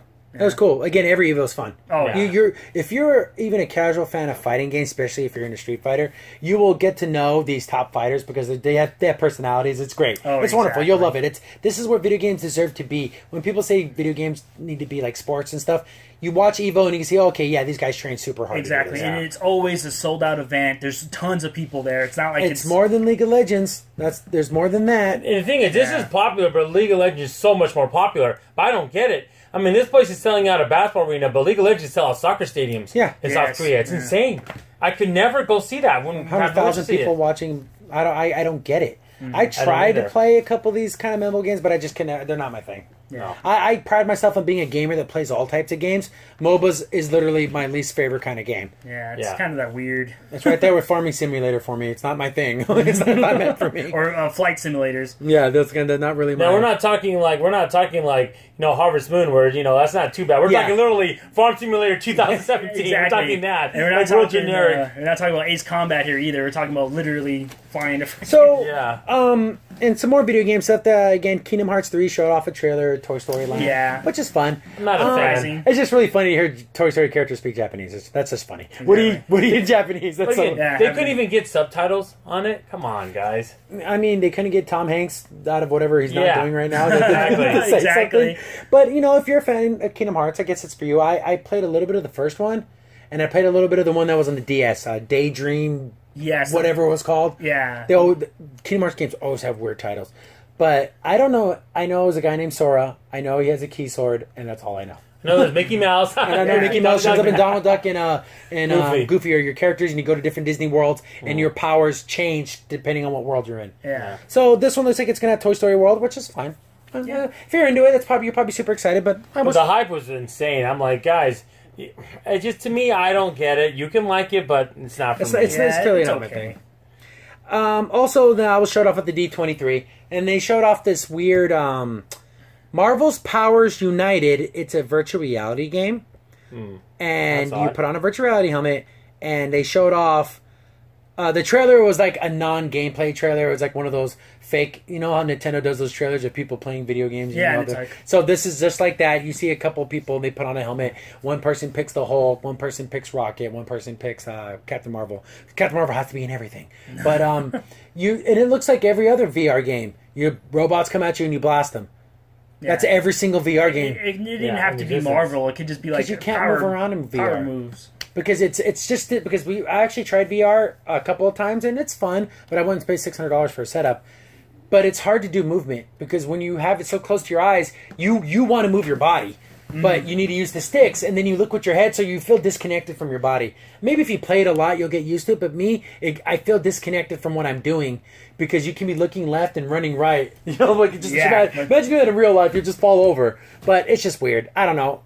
To me, I just think the whole VR thing is kind of hitting that wall at this point, and there's not more it can go to. To me, I'm waiting a couple years until HoloLens comes out because that's going to be augmented, where you see your environment and things will be in it. That's a mixed reality. It's mixed reality. See, virtual reality is 100% screen in front of your eyes. Yeah. Mixed reality is where it will project things, like you'll look at your door and then they can project something on your door. See, it'll still be realistic. Yeah, but only you can see it through your lens. Yeah. So I think that's a better way to do, because it has application outside of gaming. Yeah. Like this VR stuff, I'm not impressed. I saw it. I wasn't impressed by it. I like Marvel, but I think that might be a dud. It was just blah. Yeah, we'll see what they do with it. Maybe something special, but again, honestly, just the VR games that are out now, how many are even worth playing? 1, 2 that are even good. So that pretty much covers anything. Any other video game stuff? Splatoon comes out tonight. Oh yeah, Splatoon 2. Yeah, that's how people. The reviews they're okay for it. Just like the other one, it's a fun game. Yeah. I did again because I don't have a Switch, so I normally don't watch game reviews. But if it's a game I'm never going to play, basically. There was someone brought it up. I forgot who it was. It might have been GameSpot. It might have been Game Informer. But there's a single player that kind of teaches you how to play the game. They go, it's really great. But there's a thing in single player where you grind rails to get around. It's not a multiplayer. So you learn this skill in single player that you can't use in multiplayer. Oh, I know. I think it's the one where you get to turn it to squid and you go through the line. I think. It's like grinding. It's like Great Jet Radio, where you grind a rail so then you can shoot and use it to traverse the map. You get really good at it in single player, just to find out you can never use it as multiplayer. Kind of sucks. So it's kind of like, that's lame. So this one has a story mode now? A single player mode. I don't necessarily want to call it a story mode. Because the thing is, in the old Splatoon game, there's you fight bots. You fight bots, and then there's kind of a story where it's like, defeat the Octa people, but it's not like a real. Yeah, it's the very loose narrative. And the cool thing about this one is you can use a lot of the weapons. See, in the original Splatoon, you only got your regular blaster and single player. And the single player. See, this one teaches you how to play the game a little better. It's as much as a story mode, it is a giant tutorial for multiplayer, because that's where Splatoon shines, is in its multiplayer. It's fun, it's fast, everyone can do it. Except for grinding on the rails. Which Yeah, you yeah, don't really use. you got a skill that you learn in single player that you can't use in multiplayer. Why even put it in the game then? Yeah, it's I don't know. That's how Splatoon. It's like How fun would that have been? That have been a multiplayer though. Think about it. You could on rails. I think all the they time. did it because then there might have been some exploits or something. Where, Oh yeah, sure. Yeah, so they kind of just again they should have scrapped it on both ways, but maybe the level's already designed. Yeah, that's whatever. probably what it is. And like you said, it's just like first person shooters problems with single player anyways. And another problem is that this was the same problem in Splatoon 1.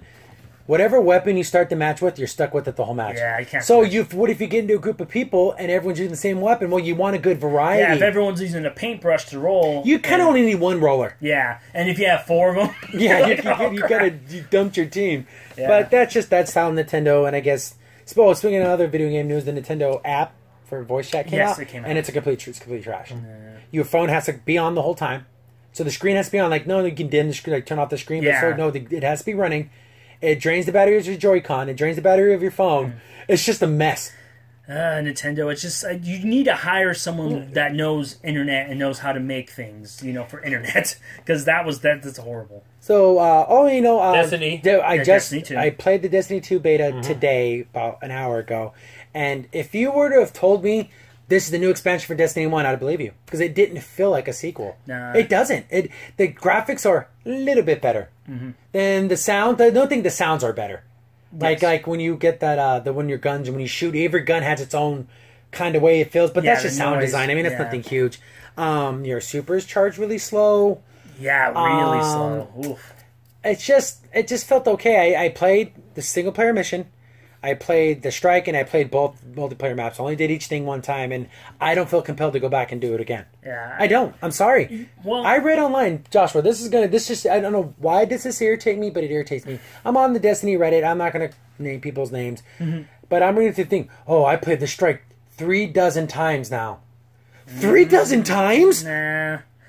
You're a liar. Or you're an idiot. Which one of these two people do you want to be? Well, the thing is, Yeah, I can understand definitely. you doing the multiplayer, because that's different players, different things. Yeah, that's fun. But the story, the strike's going to be 36 times. My goodness, is when you turn on Destiny and you see the logo, is that what gives you life? Is that you live for this game? Or is like your console a Destiny console? Or you're the guy, I gotta find every secret and I gotta be the first one on YouTube to talk about it. Yeah. No one cares. It's all bad. It's all bad. Either what it is. What's the biggest problem in Destiny? No content and having to do the same things over and over again. This guy did the same thing over and over again. Dude, that 36 times. It's a grind, Oh man. my! Why am I so angry? It just angers me that you're loving mediocrity. You're loving the same crap over and over and over again. At the most, you play it once to get the field. Second, okay, you want to do it. Maybe you want to do a review. Explore 2-3 times max. Yeah. Right, Dozens? The dozens? Yeah. No, that's ridiculous. And then you have the White Knighters who say it's the greatest thing ever made. Oh yeah. This Green Earth was created for Destiny 2 to be put upon it. And Bungie's then you have the great. people that hate everything about it. I'm lukewarm on it. I'm waiting until a collection. But after the first 2 DLCs come out, they'll probably be like a master collection for $40. Exactly. I'll probably get into Destiny 2 then. You know what? My experience with it, the story mode, I thought it was okay. The beginning part of the game, it was cool that you interacted with the actual champions of the. Problem, I'm the Guardian who did all these great amazing things. I'm not going to say diddly. All right. Well, silent protagonist. But you know what though? I'm hoping, because I thought about that too. I'm like, he's not saying anything. I'm hoping that's because they're going to wait for you to choose a voice. Now, if they did that, then that would make sense. But if they don't, and you don't say anything... Power's all destroyed. Lost a traveler. Lost my light. I have nothing to say about this. Yeah, I'm not going to be like, at least like, say something like, grab my ghost and be like... When Master Chief is talkative compared to your main character, you got a problem. Yeah. I know they want to focus on the story. I love that when Amanda Holiday picks you up and she's like, oh, come on, big guy, do something. Like, Amanda Holiday is my favorite side character in the game. I love her. Or freaking when Zaval's like, come to my shield, and he beams it up, and it's like, oh, that's so cool. I don't know On you, Captain, say something. Yes. I'm not saying Amanda Holiday is, but she sounds like the same voice artist that plays Applejack. Yeah, I love that southern. I love that southern draw. That because I'll take care of y'all. So I love that character. And the funny thing is that I love the fact that she says what's on all our minds. And she said, "Hey, big guy, do something. Like, come on, traveler." The traveler was really just a giant Samus in a morph ball. That's what it is. Exactly. And do something. You're just looking up like, okay, you're gonna get captured. Do save something. And it again.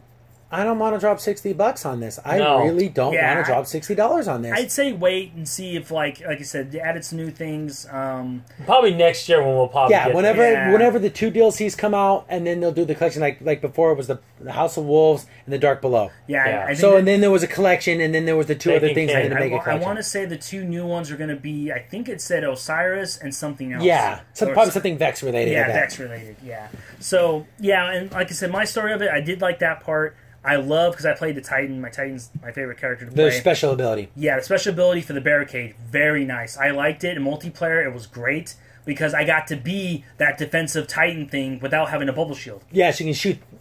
See if you do there's like a small half wall. Yes. So you can shoot over it. Then they have one big wall that's just like it's like a part of a bubble shield. Yeah, and it's like boom, and it blocks. I love the half barricade one because you can shoot over it and automatically reloads your weapon. So it makes the Titan kind of like this turret that just sits there. And I love that. I mean, it made the Titan defensive. It made it like a good reason to play in multiplayer, especially in the bomb one, because you can have one Titan defend. And there's synergy with the Warlock and Titan because then the Warlock can throw down his or her, any of the whatever Warlock you play. Yes. They have like a power pull that goes on the ground that makes you reload faster and shoot faster. You put a barricade plus the pull, you have synergy there, and then you have the hunter just doing his little dance in the background. Exactly. There's no synergy with whatever the 2 classes they have now. There's no synergy. I would say with the hunter, their best bet is to go out there and cause chaos. Yeah, be to go behind enemy lines because it's cool that you can empty your gun, do a dodge, and your gun's reloaded again. Yes. That's a good thing when you're playing like versus players. But the bad thing is they treat you getting a heavy ammo as the same as you do in the story mode. That's messed up, That's guys. the whole thing where they balance PvP and PvE exactly the same. Yeah. I actually have a clip where I was playing the Gunslinger because I didn't really like the Arc Strider. I never liked the Blade Dancer. So I didn't Arc Strider. I played it a little bit. Like, I'll go back to my Golden Gun. They gave you 6 shots now, so they're weaker. And in this clip you'll see it. It's one of the sword guys, so they're not ultras, but they're a little bit stronger. I hit him with 3 Golden Gun shots from pretty close distance, and he didn't die. This is a normal backhand. Yeah. What the heck? 2. That's should have terrible. died. 3, because you even see my character looks away because I thought, oh, he's dead. I'm like, oh no, I have to come back and shoot him 3 more times, and he still didn't die. Yeah. Ridiculous. The Golden Gun literally it went to the thing and they neutered it. It's not nearly what it used to be. And that should be, it's a Golden Gun. It's supposed to be literally a one-shot kill. Yeah. I mean, unless you have some crazy defense or something. Yeah, if you're fighting against a boss, I get that, one of the high ultra guys, but regular They can't even take out a red bar regular dude. Yeah. And, Maybe because it's the beta, things do change, but that kind of like... and another problem I would say with the Titan was when you had the shield, you can only do 1 throw shield. That's it, during your whole super. Oh... no, I bet you there's going to be augmented things that you can get, and but just the beta. Because I checked the bottom skills. Oh, you get an extra throw, but I'm like, well, I can only throw it twice. Like, come on! Like, I wanted to be like, boom, boom, like boom.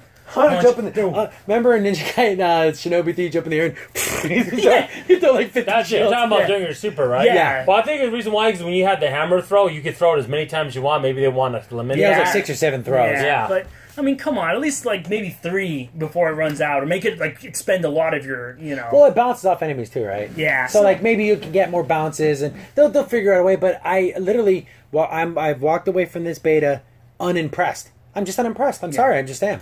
Mm-hmm.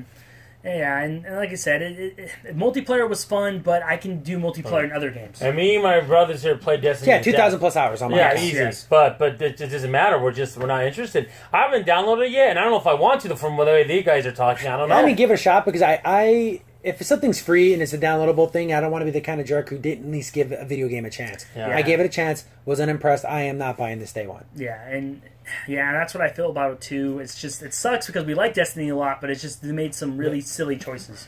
And the whole not 60 frames per second, I know I harp on that, but I'm sorry, it's a pet peeve of mine. Yeah, so that pretty much wraps up video games, I believe. I think that's pretty much. So we're gonna kind of switch over to movies, and so we got some trailers. There was the new Inhumans trailer. Did you check it out? No, Me and Ep17 PC checked it out, and it looks fine. Looks alright. I'll definitely check it out. The only thing is, this is for the IMAX release, so like the graphics and the cinematography is super good. Then it's like when it goes back to TV, we're not gonna get it because there's like a slow motion rain scene and it looked really really cool. It's like we're not gonna get that in the TV series. Well, no, it's gonna be like you're gonna see their base and then they're gonna be off their base and then we'll go back again because they can't afford it. They can't afford the CGI on it, but it looks. They're gonna Supergirl when they left the cave from season one was a PBS and when the CW were in their big building. Yeah, we're not going back to the cave. We can't afford it.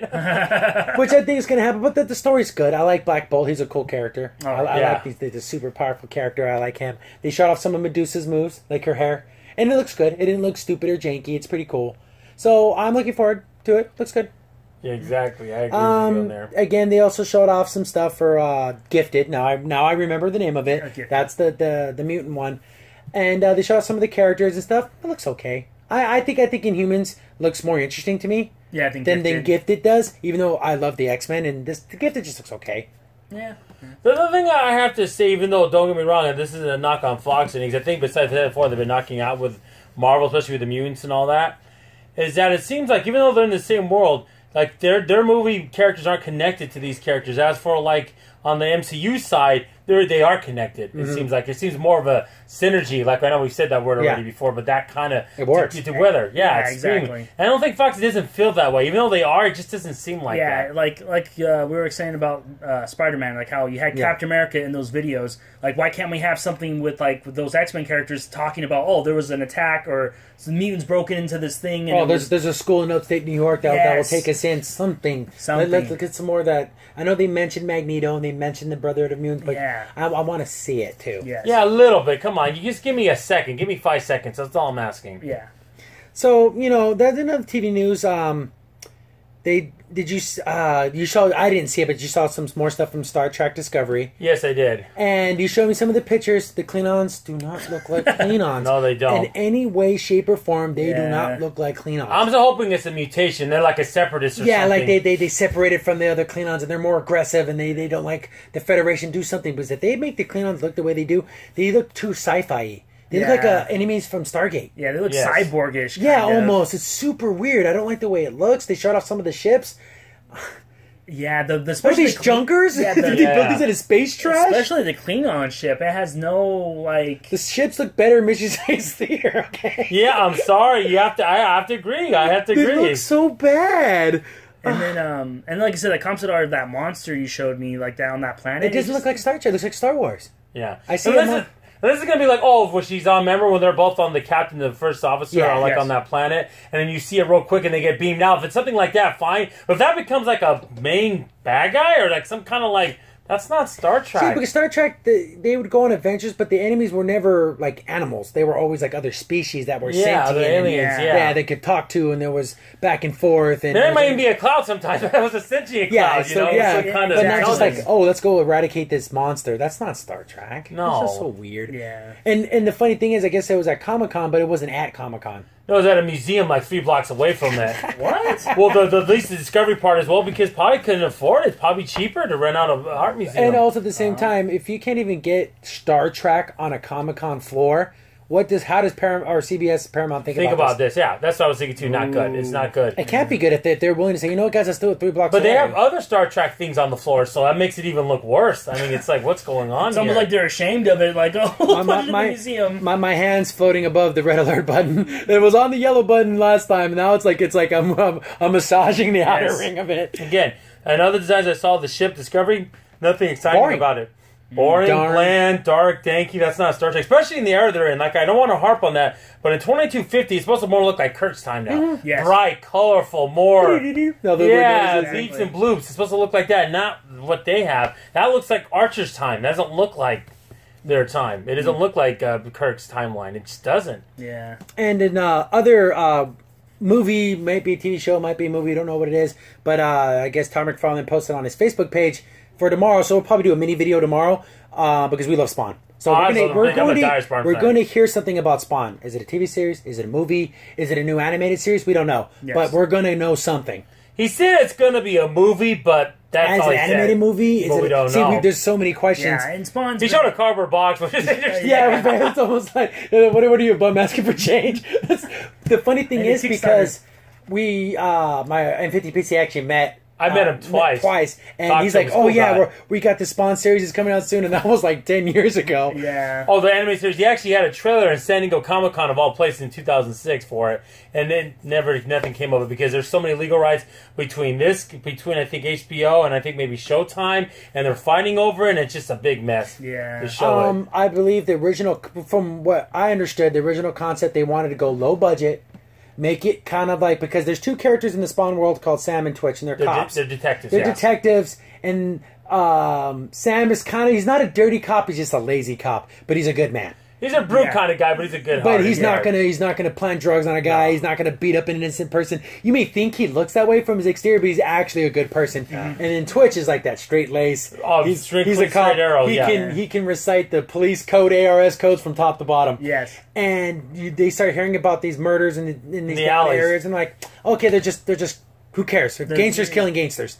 But then they start saying, no, these people are being hung up with chains, and their jays are getting ripped apart like they're a wild animal. Ripped off. So from their perspective, they don't know anything about the hell spawns and magic and all these things. They're just regular cops that are in this world trying to figure out, oh, maybe it's a serial killer. Exactly. Yeah. And then Spawn is the boogeyman in this world. Yeah, the Phantom. There's whispers on the street that there's a man who carries chains and has a big red cape, and he's punishing people. And he's got some claws, some green eyes, and that's it. And then you're taking a police report, and you're like, oh, okay, and what drugs have you been using? Yeah, well, because there's like, people on the street, which are the homeless people, and it's like, okay, yeah, sure. But Twitch starts to piece it together. Yeah, he does. And then he starts to get a little too close. I don't want to go watch the anime series. Yes. It's amazing. I actually have mine signed by McFarlane. I have a picture of it too for proof.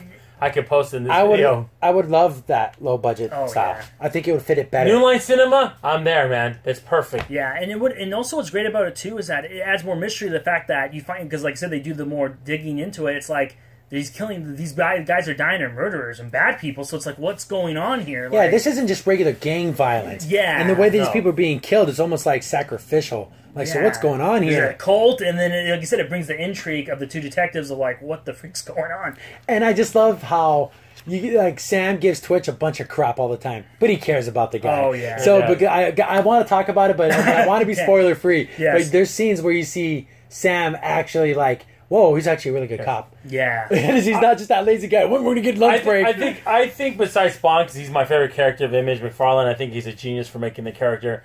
I can see Sam and Twitch in a standalone series just by themselves. I love those detectives. I love that dynamic of those two. And they could be in any universe. They could be in DC, That's Marvel. What I said. They're cool cop. It's a cool cop drama, and I hope they go that route. But don't go big budget. If they go super big budget, then it's gonna be a Spawn movie. Especially there was a Spawn movie that came out years ago. I don't want to talk about it. And it's mediocre. Yeah, it's very mediocre. It's not like, oh my goodness, the worst thing ever, but it's definitely not good. Yeah, but this is back in the day when comic book movies there was no connecting universes. There was no big time writers doing these things.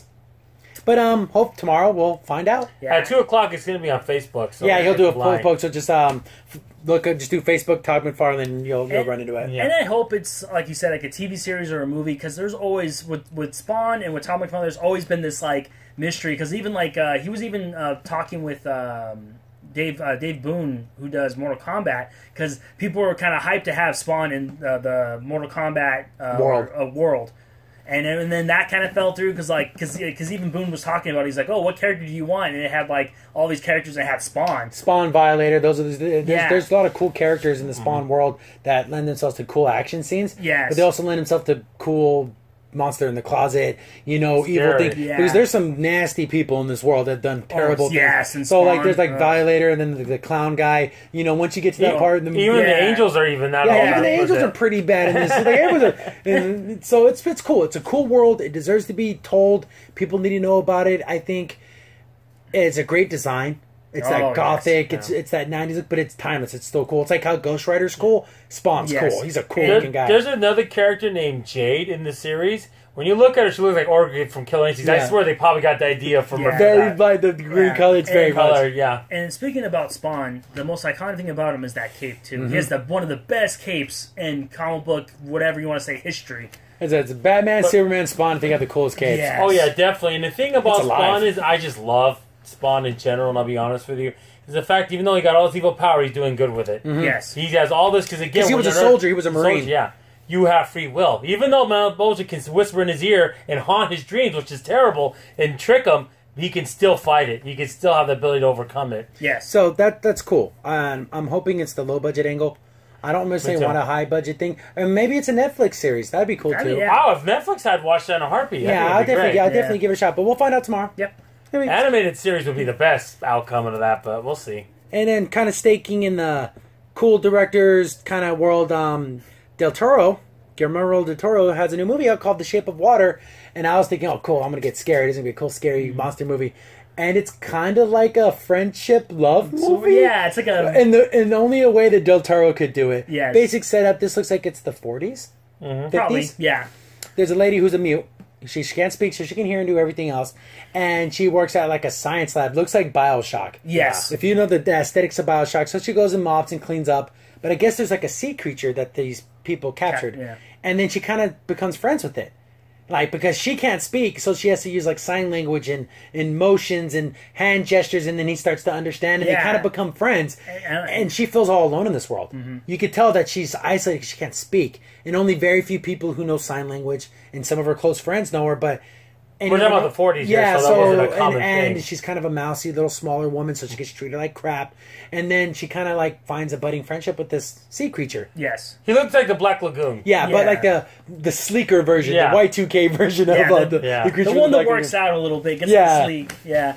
But yeah, it was cute. Cool. It was really cute. I liked it because, like I said, it didn't have too much scare. Like the monster didn't pop out and scare her. If you, like I said, the scare is going to be the humans. I guarantee. Yeah, the main scientist people, they're jerks. And, of course, in the trailer, they're like, "Oh, we should cut him up and see how he ticks." If you would dial it 2 meters to the humor side, you would think there's a Tim Burton movie. Yeah, it has. It makes if it was a little bit funnier. Yeah, it would have that. But it's a delightful surprise. Yeah, and what I loved about it is that like they're trying to interact with each other, and he can't really talk because he can only probably have gills and stuff. Probably sounds and so it was like this cute little thing, and they play music together, and they like it. But I always like the Toro He eats designs. his lunch, and she's eating her lunch like on a little date, in a weird way. But I always liked the Toro designs. I think he's the master of that. His designs are so good, he almost made me go see Hellboy too because his designs. I hate Hellboy, and wanted me to go see because I just love his character designs. He does very good with his costumes. Yeah, they're always great. He always uses practical as effects, little special. CGI as he can. Yeah.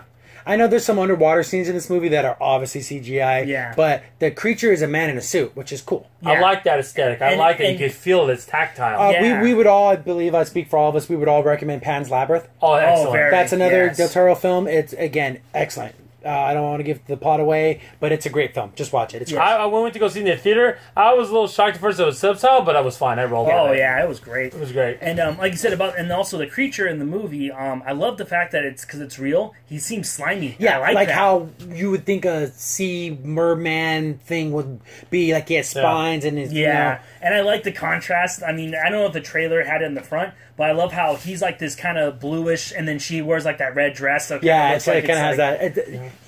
Nothing was done by mistake. When he does stuff like that with colors, he does it for a very specific reason, and I think he's one of the best at doing that. So this could be kind of a film I might want to check out.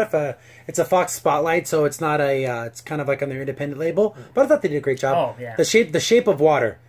Which is funny because water doesn't have a shape. Yeah, maybe that's the point. Maybe it's the meaning is a meaning thing. It's so that's cool. I thought that was a pretty cool movie trailer. And speaking of other movie trailers, we also checked out the Leatherface film. Oh yeah, and we're going back to scary. We covered Chucky Child's Play, but it's Chucky now. Anyways, so this is a prequel. So how about Leatherface became Leatherface? So kind of his weird, crazy family, and they're cannibals, and when you're giving your kid a chainsaw for like his 10th birthday, he's a little kid. Yeah, this family's weird. This is a red band trailer, so I'm not going to show any footage. Yes. Because there's blood, there's guts, there's cussing, there's all the things that Leatherface does. Exactly, and it was creepy, and like there's one scene where he's like, "Oh, go pick one out," and I'm like thinking like it's not like a present; he's picking out a face to put on. Or something like that. It's not. He's not picking out. Okay, I want to have lettuce, tomato on my sandwich. No, he's a crazy person. Picking out like, oh, this is a leg, an arm, and a head. That's always is the thing with me though in these kind of movies, especially like Leatherface, when they enter like the barn or like the house, and you see all these creepy, demented things on the wall, animals, and it looks all dirty and grungy. Why don't you just run out of there? Why would you just take off? Okay, I'm out of here. But you're on a farm in the middle of nowhere, Texas. Where are you going to run to? They're going to just chase you down. And the problem is, and what makes it really bad about this one, it takes place in the 60s. There's no cell phones. There's none of that. Yeah. There's no way to get a hold of anybody. And the cops look like bad guys, too. Yeah, they're like part of it, too. Well, and a lot of the sheriff is like going after them, right? Yeah, and a lot of the Leatherface movies, there's a sheriff that's usually part of the cannibal family. Yeah. And he kills the people. He arrests them and sends them to Leatherface. Yeah, He'll brings them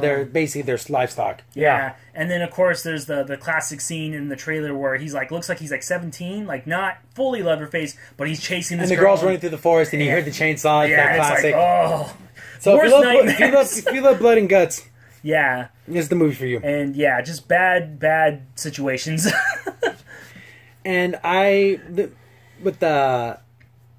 it's like we're kind of having a resurgence of scary movies. Yes, we are. Because with the new Chucky Child's Play film, looks like it's going back to the roots of being just a scary film. Yeah. And this Leatherface thing looks like it's going to be just a scary film. Because there's always like a weird tinge of comedy in the Texas Chainsaw Massacre film, especially like 2, 3. There was always like a weird dark humor. I think they want to do it to have relief to some tension from this, because it's so raw. They have to. Let's put this comedy to kind of give some comic relief to get you out of that. Yeah, but this one's has none of that. Yeah, no. From this trailer, it looks like just like how the new Chucky movie looks like. There's going to be very little to no comedy. It's going to be thriller, scary stuff. And this looks like it's going to be the same kind of situation. Yep. Very light on the comedy and the dark humor. It's going to be mostly visceral, scary stuff. Yeah, and more disturbing, because like you said, like when they sat down as a family, it's like this really disturbing kind of thing. Yeah, here's pull out your candles, here's your present, yay, like this is normal. No, this isn't normal. Everyone needs to die. Can we all just kill each other? Exactly. Can we just None light of the these house people on deserve fire? to live. They're monsters. Yeah, So it looks like good. Like I said, if you're a gory fan, you're gonna love it. It's right up your alley. I would have to agree with that. It will be right up your alley if you like that kind of thing. Yeah. But so that's kind of cool that we're starting to get some more of these kind of good scary movies instead of getting just like back to the roots. Instead of like the silly PG-13, scary movies you got in the 2000s. Yeah. So like we're kind of getting back to these are rated R films. They're not for kids. They're for adults. Don't show your kids these movies. Exactly. You're a bad parent. Yeah, exactly. If you do that. And the thing is, and another person that said this, that does this for a living, James, was mentioning how like that era was the Bronze Age, but yet there isn't a real age for these new horror movies now today. And you notice we keep going back to Leatherface, Chucky, because those have a resonance. And we're not in this, everything is perfect. I don't remember the name of the trailer, but I showed you this other trailer where they're like, it's this lady and she's crazy and there's like emojis on the screen the whole time. I'll look for the name of it. What's it called? Ingrid or something? Yeah, Ingrid was terrible. It looked so stupid. Is this a scary movie? Is this a funny movie? Is this... I don't know what because again, it kind of played in the beginning. You think, oh, this is she's a serial killer. Yeah. No, she just kind of sprayed a lady in the face with mace at her wedding, and then she gets tackled, and she meets another crazy guy, but he's like a loony kind of Kevin Federline crazy. It's just so stupid. It's like if you took Ghost World and Trainspotting and put the worst elements of both films into made it into one solid movie. Yeah, so it's just bad parts after bad parts. Nothing funny, nothing interesting. It's just bad. So I don't know if that even classifies as a scary movie because it started out like a scary movie. Yeah. Because this lady talking about how great her wedding's going to be, and the other girl's like in tears and everything. I'm like, oh my goodness, you're going to go kill this girl? But I don't know. But so we haven't escaped terrible, scary movies. No, we haven't either. We still have them, but I'm glad to see Leatherface is going to be a Texas Chainsaw film first, then some kind of wacky comedy or whatever. Yeah, if it is ever going to be that at all in this movie. And what I like too about like Del Toro's movie, it has a monster in it, but also like the difference of like, he's not this misunderstood monster, kind of like the classic horror monsters. Yeah, the Frankenstein. Frankenstein, yeah. And maybe Del Toro says I could do different kind of scary movies or interesting movies with monsters in it. It doesn't necessarily have to be super scary. It doesn't have to be, or he's a bad guy. Mm-hmm. And other comic book movie news, I guess they were talking to Mark Ruffalo, who plays Bruce Banner, the Hulk in the movies. He said there will never be a standalone Hulk movie, which I guess is fine. Yeah, I'm good with that. I mean, the fact he's in Thor is awesome. Yeah, that's enough that he's in he's in the Marvel universe and he does things and he doesn't have his own film. That's fine. Yeah. When we got our 3 from the other one, just leave it at that. That's so I'm not gonna. I don't have any more elaboration on that. It's just something that I understand, and I understand it. Mm-hmm. But I'm gonna end our movie talk, the one with probably it's not necessarily nerdy, but it's in the nerd pop culture world. If you've seen the movie called The Room, oh my goodness, it is literally probably top 5 worst movies ever created. Yeah. If you want to take it to decades and like eras, and you want to take this in the 2000 eras, it's probably the worst movie ever made from that era. Because there's like movies like Plan 9 from Outer Space, The Manos Hands of Fate, but those are like kind of older, crappy movies. Yeah. This didn't have any reason to be bad except for the man who made it. It's so funny because the actor, director, producer, financer, Tommy Wiseau is just a strange man. Yes. He has an accent you can't pin down. Is he Romanian? Is he French? Is he? No one knows where this guy came from. He's like an alien who caught a bunch of radio signals and created a human.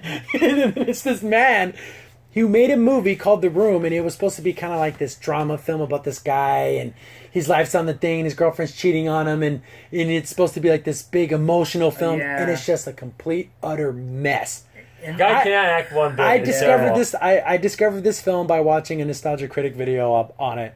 I always kind of was aware of it, but I didn't even know what it was about. And I watched it, I'm like, oh, this movie's so terrible. Then I watched the Riff Tracks version of it, and it's just so funny because it's so easy to make fun of. Because the voice act, the way he speaks is terrible. The dialogue is so bad.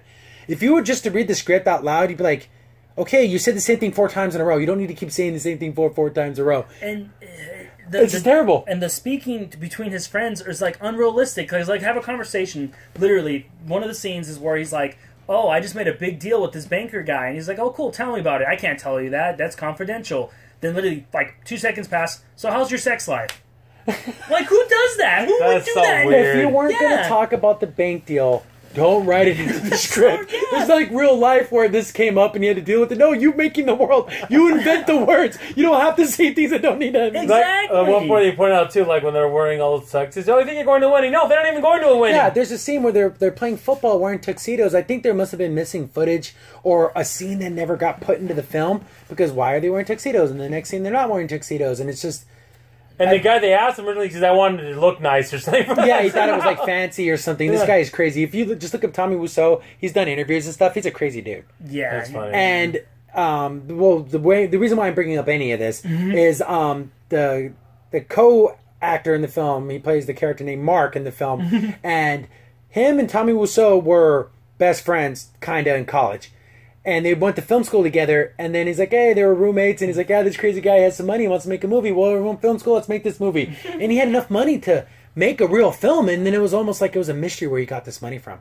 And he would never, and then Tommy Wiseau would never talk about it. He would never say where you got the money. It's like, was it drugs? Was it because he was a hitman? Who knows where you got this money? That's weird. And Tommy Wiseau, of course, since it's his money, he has to be the main actor in it. Yes. The guy who plays Mark isn't a bad actor. He could be like in a soap opera. Yeah. He's not like, Hollywood actor, but he could be a decent actor in a regular sitcom type thing. So Tommy has to be the main character, and he can't remember his lines. He has this funny, crazy accent. He would change lines, like he would ad-lib things. He would rewrite scenes the day of. And the guy who played Mark in the film, wrote a book called The Disaster Artist. Yeah. And this is the movie about that book, about that movie. So it's kind of like it's like a biopic in a weird way, like in a bad way. In a real, not a very interesting And you watch the trailer and it's Tommy. Yeah. Tommy Franco. Yeah. And he plays it. He has the hair and the crazy accent, and it shows you one of the most infamous scenes is he's on the rooftop, and there's a lot of CGI in the film. Like all the backdrops are CGI in the actual the room film. So that's why when they're on the roof, there's no wind. Yeah, there would be so much wind, it'd be ridiculous. But so you see him coming out of the room, and he's doing one of his famous lines about how his girlfriend accused him of hitting her, and then he's like saying, "Oh yeah, I didn't hit her, I didn't do this." And he can't get the lines right. 70 takes later, he finally gets it right, and it's as horrible and as terrible as it can be. But they're just so happy he remembered the lines, and they're like, "Yay!" They're like celebrating. Like the joke in the trailer is that everyone on set knows the line, but Tommy can't get it right. It was so funny. The thing he says, "I hit her." He actually said he hit her. He walks up, "I hit her." He's like, no, you didn't hit her. You wrote the lines, you idiot. Could you not know? Yes, and the bad thing about this movie is that he wrote it, and he wrote it as like he's just this wonderful guy that all this bad stuff happens to. Yeah, and everyone's you're gonna be able to relate to this Tommy character. You're gonna feel for him. You're gonna think, and then again. I'm not going to spoil the ending, but it's just as stupid as ridiculous as the rest of the film. I mean, believe me, it's not. Yeah, you're not missing anything. If watch the film. I'm pretty sure you can find it for free. But watch the film, then watch the Riff Tracks version of the film, and you will be laughing from beginning to end because it is so ridiculous.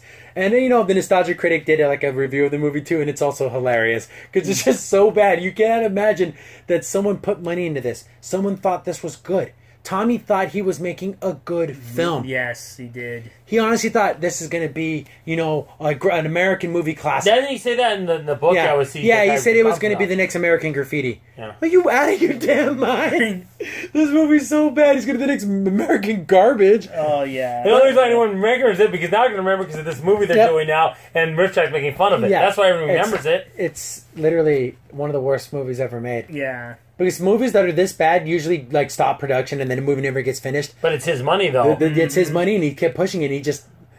And you could tell that his friend, it feels bad for him because he wants him to be a good actor, but he knows he's not a good actor. It's Sucks. just act like a human being. You can't act like a human. You know that deadpan deliveries. Everything he says, and oh yeah, and then the Lisa, you're so sexy. Yeah, and then you have what are you, a chicken? And then he goes cheep, cheep, cheep. He can't even make a fake chicken noise. Which This is guy's, he can't even do that. Bark, bark, bark, bark. No, he's saying cheep, cheep, cheep. What? Have you never seen an animal?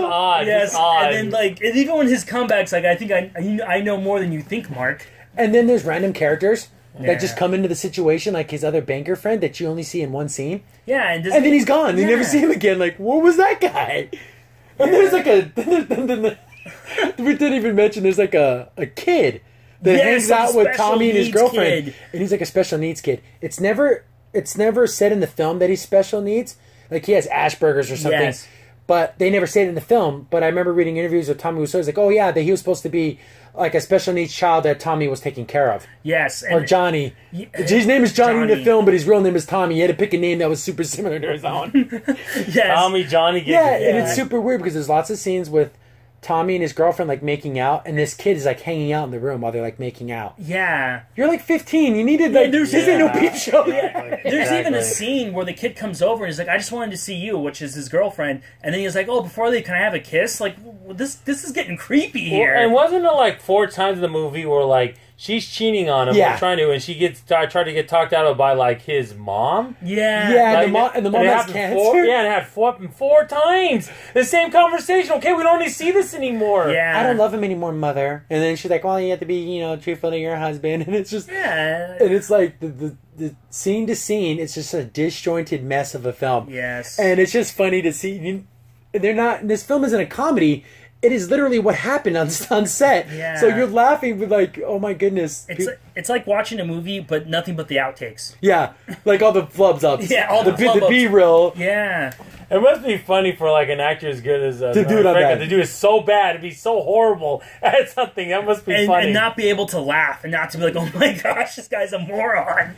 So I just found that trailer just a couple of days ago, and I just thought, I have to talk about that. I'm hoping I want to see this movie because it's not necessarily something that's nerdy or something. It's just so bad it falls in the category with just terrible films. But since it's been Riptracks, that kind of falls into that a little bit. We love the Mission Science Theater guys. They're actually in town tonight. Yeah, they're in town. We couldn't afford tickets. They're so expensive. Yeah, they're in Phoenix. They're $60, $70. Yeah, man, of course we're all going to want to go and spend almost $300 on that. But anyways, they're great. They're so funny. Oh, they are funny. So you watch the Riptracks version of The Room, you will laugh and laugh because these guys just tear this movie asunder. And you know what? We didn't even talk about the flower scene. Flower shop. There's a flower shop scene. It's probably, I think that's more infamous than the I didn't hit her scene. Yes.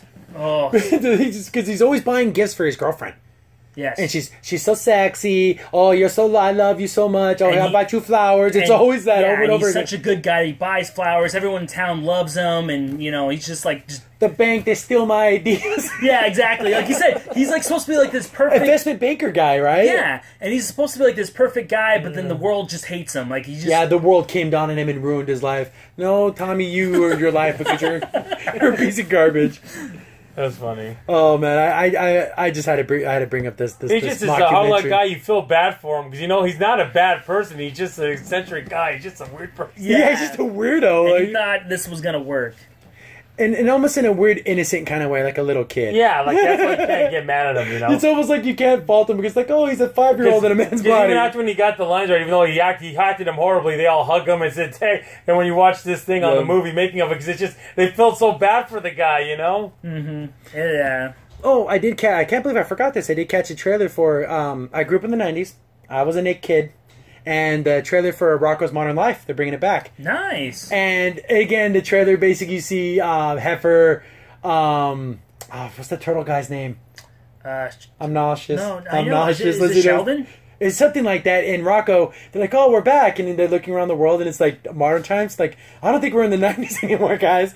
And then like they go to buy a cell phone, and then Rocco's like, "Where are the buttons? Like, what kind of phone is this?" Like, it's all that kind of That's stuff. kind of funny. A fish out of water. And it's that's all. kind of I don't know if they got the same exact voice actors, but they sounded exactly like they did back in the '90s. And then you got just Rocco at the very end. He's like, "Oh, this new world. It's a very dangerous place." Like he says like his lines. Yeah, because wouldn't he always say that in the show? Yeah, He's like, "Oh, laundry day's a dangerous day." Well, didn't they say they were going to bring back a lot of these shows and give them a chance? So maybe this is part of that. And part of that '90s Nicktoons thing, they're bringing back Hey Arnold for a movie. Yes, and okay, I may sound like, oh, I'm the biggest dork in the world. I love the old Nick cartoons. I love cartoons today, anyways.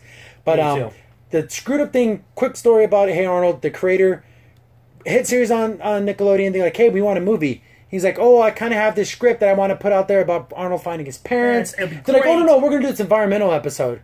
He's like, that's an episode, not a movie. And then they made him make the movie, the Hey Arnold movie. It sucked because it was just like a bad episode. Mm-hmm. Then he's like, you know what I'm doing? I'm going to write myself in a corner. They'll have to renew my season. Nickelodeon, boom, never got an ending. Yep. So now we're finally getting that ending. And it's a year later. The character's a little bit older. They redesigned the characters a little bit. I think they look good. They look great. They look great, and it was such a sad moment, and fans really wanted it. I mean, I even looked it up. There was a petition sent to Nickelodeon, written like signed by like 5,000 people or something or more. Give Arnold an ending. Yeah, we want to see the ending of Hey Arnold. And the writer even went on YouTube saying like, "Hey guys, like I want it, but it's Nintendo. No, Nintendo. What am I talking about? Nickelodeon. Well, I mean, if Samurai Jack can finally get a right ending, why can't this get one? You know? And it's so great to hear the actual creator, because it's not really a trailer. It's kind of like a behind the scenes, and it's the original creator. He's writing, directing, and doing everything for it. It's done. So it is his project. It is his baby, and he can finally put it to sleep. Yep, and it was so sad because the writers and the creator of the show even tried, they basically begged. Yeah, begged, and they even said like, why can't? This is a really funny story. Because why can't we do a story about Helga? Her older and dealing with her girl problems, right? And then Nickelodeon said no. But what did they do? They made Ginger. Yeah, which was pretty much all those ideas. It just took it out of from her world and put it into this other new girl. Yeah, which was more of a shy, kind of stole timid, his idea. Yeah, the shy, timid girl compared to what Helga was. Oh, and then Nickelodeon did him wrong. They kind of did him raw. Yeah, but you know what they're making it right now, and that's cool. Yes, finish it off. People really wanted this. I mean, like I said, left on the cliffhanger of his parents went missing when he was a kid. So he was raised by his grandparents, and he never knew what happened to his parents. And they always told him his fantastical stories, like very Indiana Jones. Oh, your father was an adventurer, and your mom was helping the natives in some country. Yes. And you think, oh, this is just a grandpa telling his grandson these grandiose stories. But I guess they were true. Yeah, they were somewhat true. And because that's what happens. He finds a journal. Yeah, and it kind of explains what happens. And it was kind of sad for a moment because he's like, because there's a moment where he's telling, Arnold this, and he's about like 10 or 12, and he's like, Grandpa, stop lying to me. Yeah, you're lying to me. Yeah. Tell me what really happened to my parents. And then Grandpa feels like, he's like, well, no, these things really did happen. So just for canonical, is that his son, the grandpa's son, or is it the grandpa's daughter? That's the connection. No, it would be his. It's his son. It's his son. So yeah. So Arnold's father is the grandpa's son. Yes, grandpa's son. Okay, that makes sense. Yeah, and of course, and I loved about that episode. There was little funny clips like Arnold is named after the mom's father that passed away, and he's like, you couldn't name him Phil because his name is Phil. He's like, he's like, oh, whatever, it's okay. And then and they left on this big cliffhanger because he found a map, and it's like, hey, Dad or Grandpa, I found this journal with the map. This is what the last place my father was. The episode ends, and then they canceled it. Yep, and that was a cancellation episode. Are you kidding me? So he literally left it open-ended, and finally we're getting that open-ended because I guess the setup of the movie is it's a year later, they're in 6th grade now, and they're taking a class trip there. Yes. And Arnold's like, oh, and there's my chance to try to find something about my dad. So there you go. We're going to get some resolution, which is all we ever wanted. Yeah, and I think what the story plot was like the school won a trip because they wrote an essay. Yeah, there's always some Africa. Whatever you want to make up to make it happen, it just happened. So yeah, that's great. I can't wait. So Nickelodeon's bringing back some. Again, we're talking about old stuff. Leatherface, old.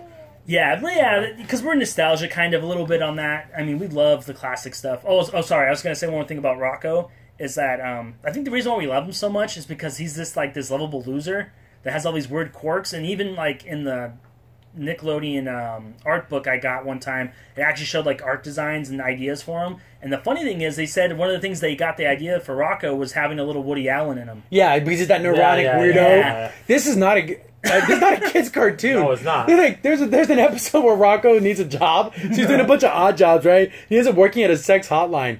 And it doesn't specifically say that's what it is, but if you look on the back wall, it says, "Oh, be sexy, be hot." Yeah. And he's on the phone. He's like, oh baby." That's all he's saying.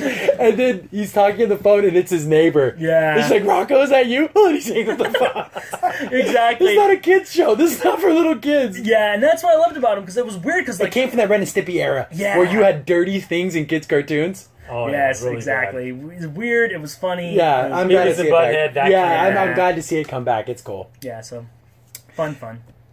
So, but there's going to be more news coming at Comic-Con every day. Like we Definitely. said, we're going to get Spawn news. I'm just scanning some news stories here. Bobby we pretty much Warble, covered. Yeah, we pretty much covered everything that we found important. There's other things I know people like Stranger Things. They're showing stuff for the bad. I never watched that show. I didn't know. So then Game of Thrones came back. I don't care. Yeah. So I think I'm pretty good. You guys think of anything else? Well, we talked about Spawn. We talked about Star Atari, Trek, which is Atari. important. Atari. I'm trying to think of anything else. I guess they showed a lot of the toys, but that's always every year. Yeah, there's Yeah. statues and stuff. Visionary Oh, look, a toys. bunch of toys that I'll never be able to buy because I can't afford that kind of Yeah, stuff. it's ridiculous how expensive it gets. So I guess Hasbro's bringing $20,000. back a bunch of their old toy series. Yeah, Visionaries. Micronauts, Visionaries, Mask, all those kind of Oh, things. cool. Which I guess because they're supposed to be trying to make movies of these things. I don't know, Well, they but they haven't want to announced do the- anything on the movie side of it. Everyone wants to do the MCU thing. That's what they want, and they just can't. The properties aren't strong enough to do that. So we still have lots of stuff. I guess there's Will Smith is in this new show called it's a Netflix show. It's called Bright, and it kind of reminds me of Shadowrun. Oh yeah, that's what He's it a is. cop in a regular world, but there's like ogres and elves and things like that, and but they're It's a movie. But like in the world of Shadowrun, it's like it's normal. Yeah. Like, oh, if you go to the club, the bouncer's an ogre because he's a big, strong guy. Yeah. And it's just accepted. It's not like, oh my god, it's an ogre. It's like, oh, cool, ogre guy. Yeah. And so you have things about racism and classism, and because, well, the humans should be more important than the elves, and the elves don't like the ogres, and the ogres don't like the trolls, and so you have all that kind of stuff. And he's a cop and trying to live in that world. That's interesting. I haven't seen the trailer, but just the concept alone is interesting. Yeah, I always like the idea of having a modern day with monsters in it. And fantasy and magic and stuff. Yeah, because it's like cool. Because you pull a gun out and he's freaking melts it. And he shoots a fireball. Yeah. And Like, oh, in the end of the trailer, he even finds a sword, like a magical sword that Will Smith finds, in this world. I like because you're seeing all these gang members, like in the original trailer, and you look and you see like a couple trolls with them. Like, what the hell are trolls? What's going on? Like that's what it'd be Yeah, like. it's, again, like anyone who doesn't know Shadowrun, it's like an RPG in the future where magic and stuff comes back, and there's elves and there's ogres. So I'm pretty sure someone played But he Shadowrun. means too, okay, bro. There's shaman Yeah, magic and so all there's that. all that kind of magic with the Native Americans and stuff. So Yeah. I'm pretty sure someone played Shadowrun and then thought, hey, I want to make this into a movie. That's So not a good bad idea. idea. it's not a bad, it's not a No. bad concept. It's pretty cool. Yeah, I like it. And Netflix, I'll definitely give it a look. Yeah, definitely. I'm gonna definitely want to check that out. There's a lot of stuff on Netflix. I guess they showed a new trailer for what's that called? Death Note. Death Note. I haven't checked it out yet, but I just saw streaming through real things real quick. I guess they showed that, so we'll probably talk about that next time. They already greenlit a sequel to It. Stephen King's It could start production soon for part 2. Nice. So that's cool. I'm glad that's going to get thing. Hopefully it's scary and it works well. I want to see another trailer. But I think that's going to wrap it up. I can't think of anything else. No, I can't think of anything. If anything else to think about saying what I saw today, like I said, besides that, I didn't Toys hear and stuff, anything but that's toys. not- But that's not really what we. I mean, we do talk a little bit, but it's tangential. It's not Yeah, something it's we're going to really more on the back go- end. Yeah. So yeah, that's about it. Yeah, I'm good. I'm pretty good too. Yeah. So next week we'll come back with some more news because we might even make a video tomorrow, depending on how big the Spawn news is. If it's something stupid, we'll just wait for a week. Yeah. But if it's something huge, we'll definitely do another mini video. Definitely, 'cause I love that series. Yeah, It's my but Spawn favorite. it's close to all our hearts. We love Spawn. So I think it's gonna wrap it up for this week's episode. I've been your host, Crimson Sin. I'm in 15 PCA. And Native 454. Thanks for watching, guys. See you next time. See you later. Bye. Bye.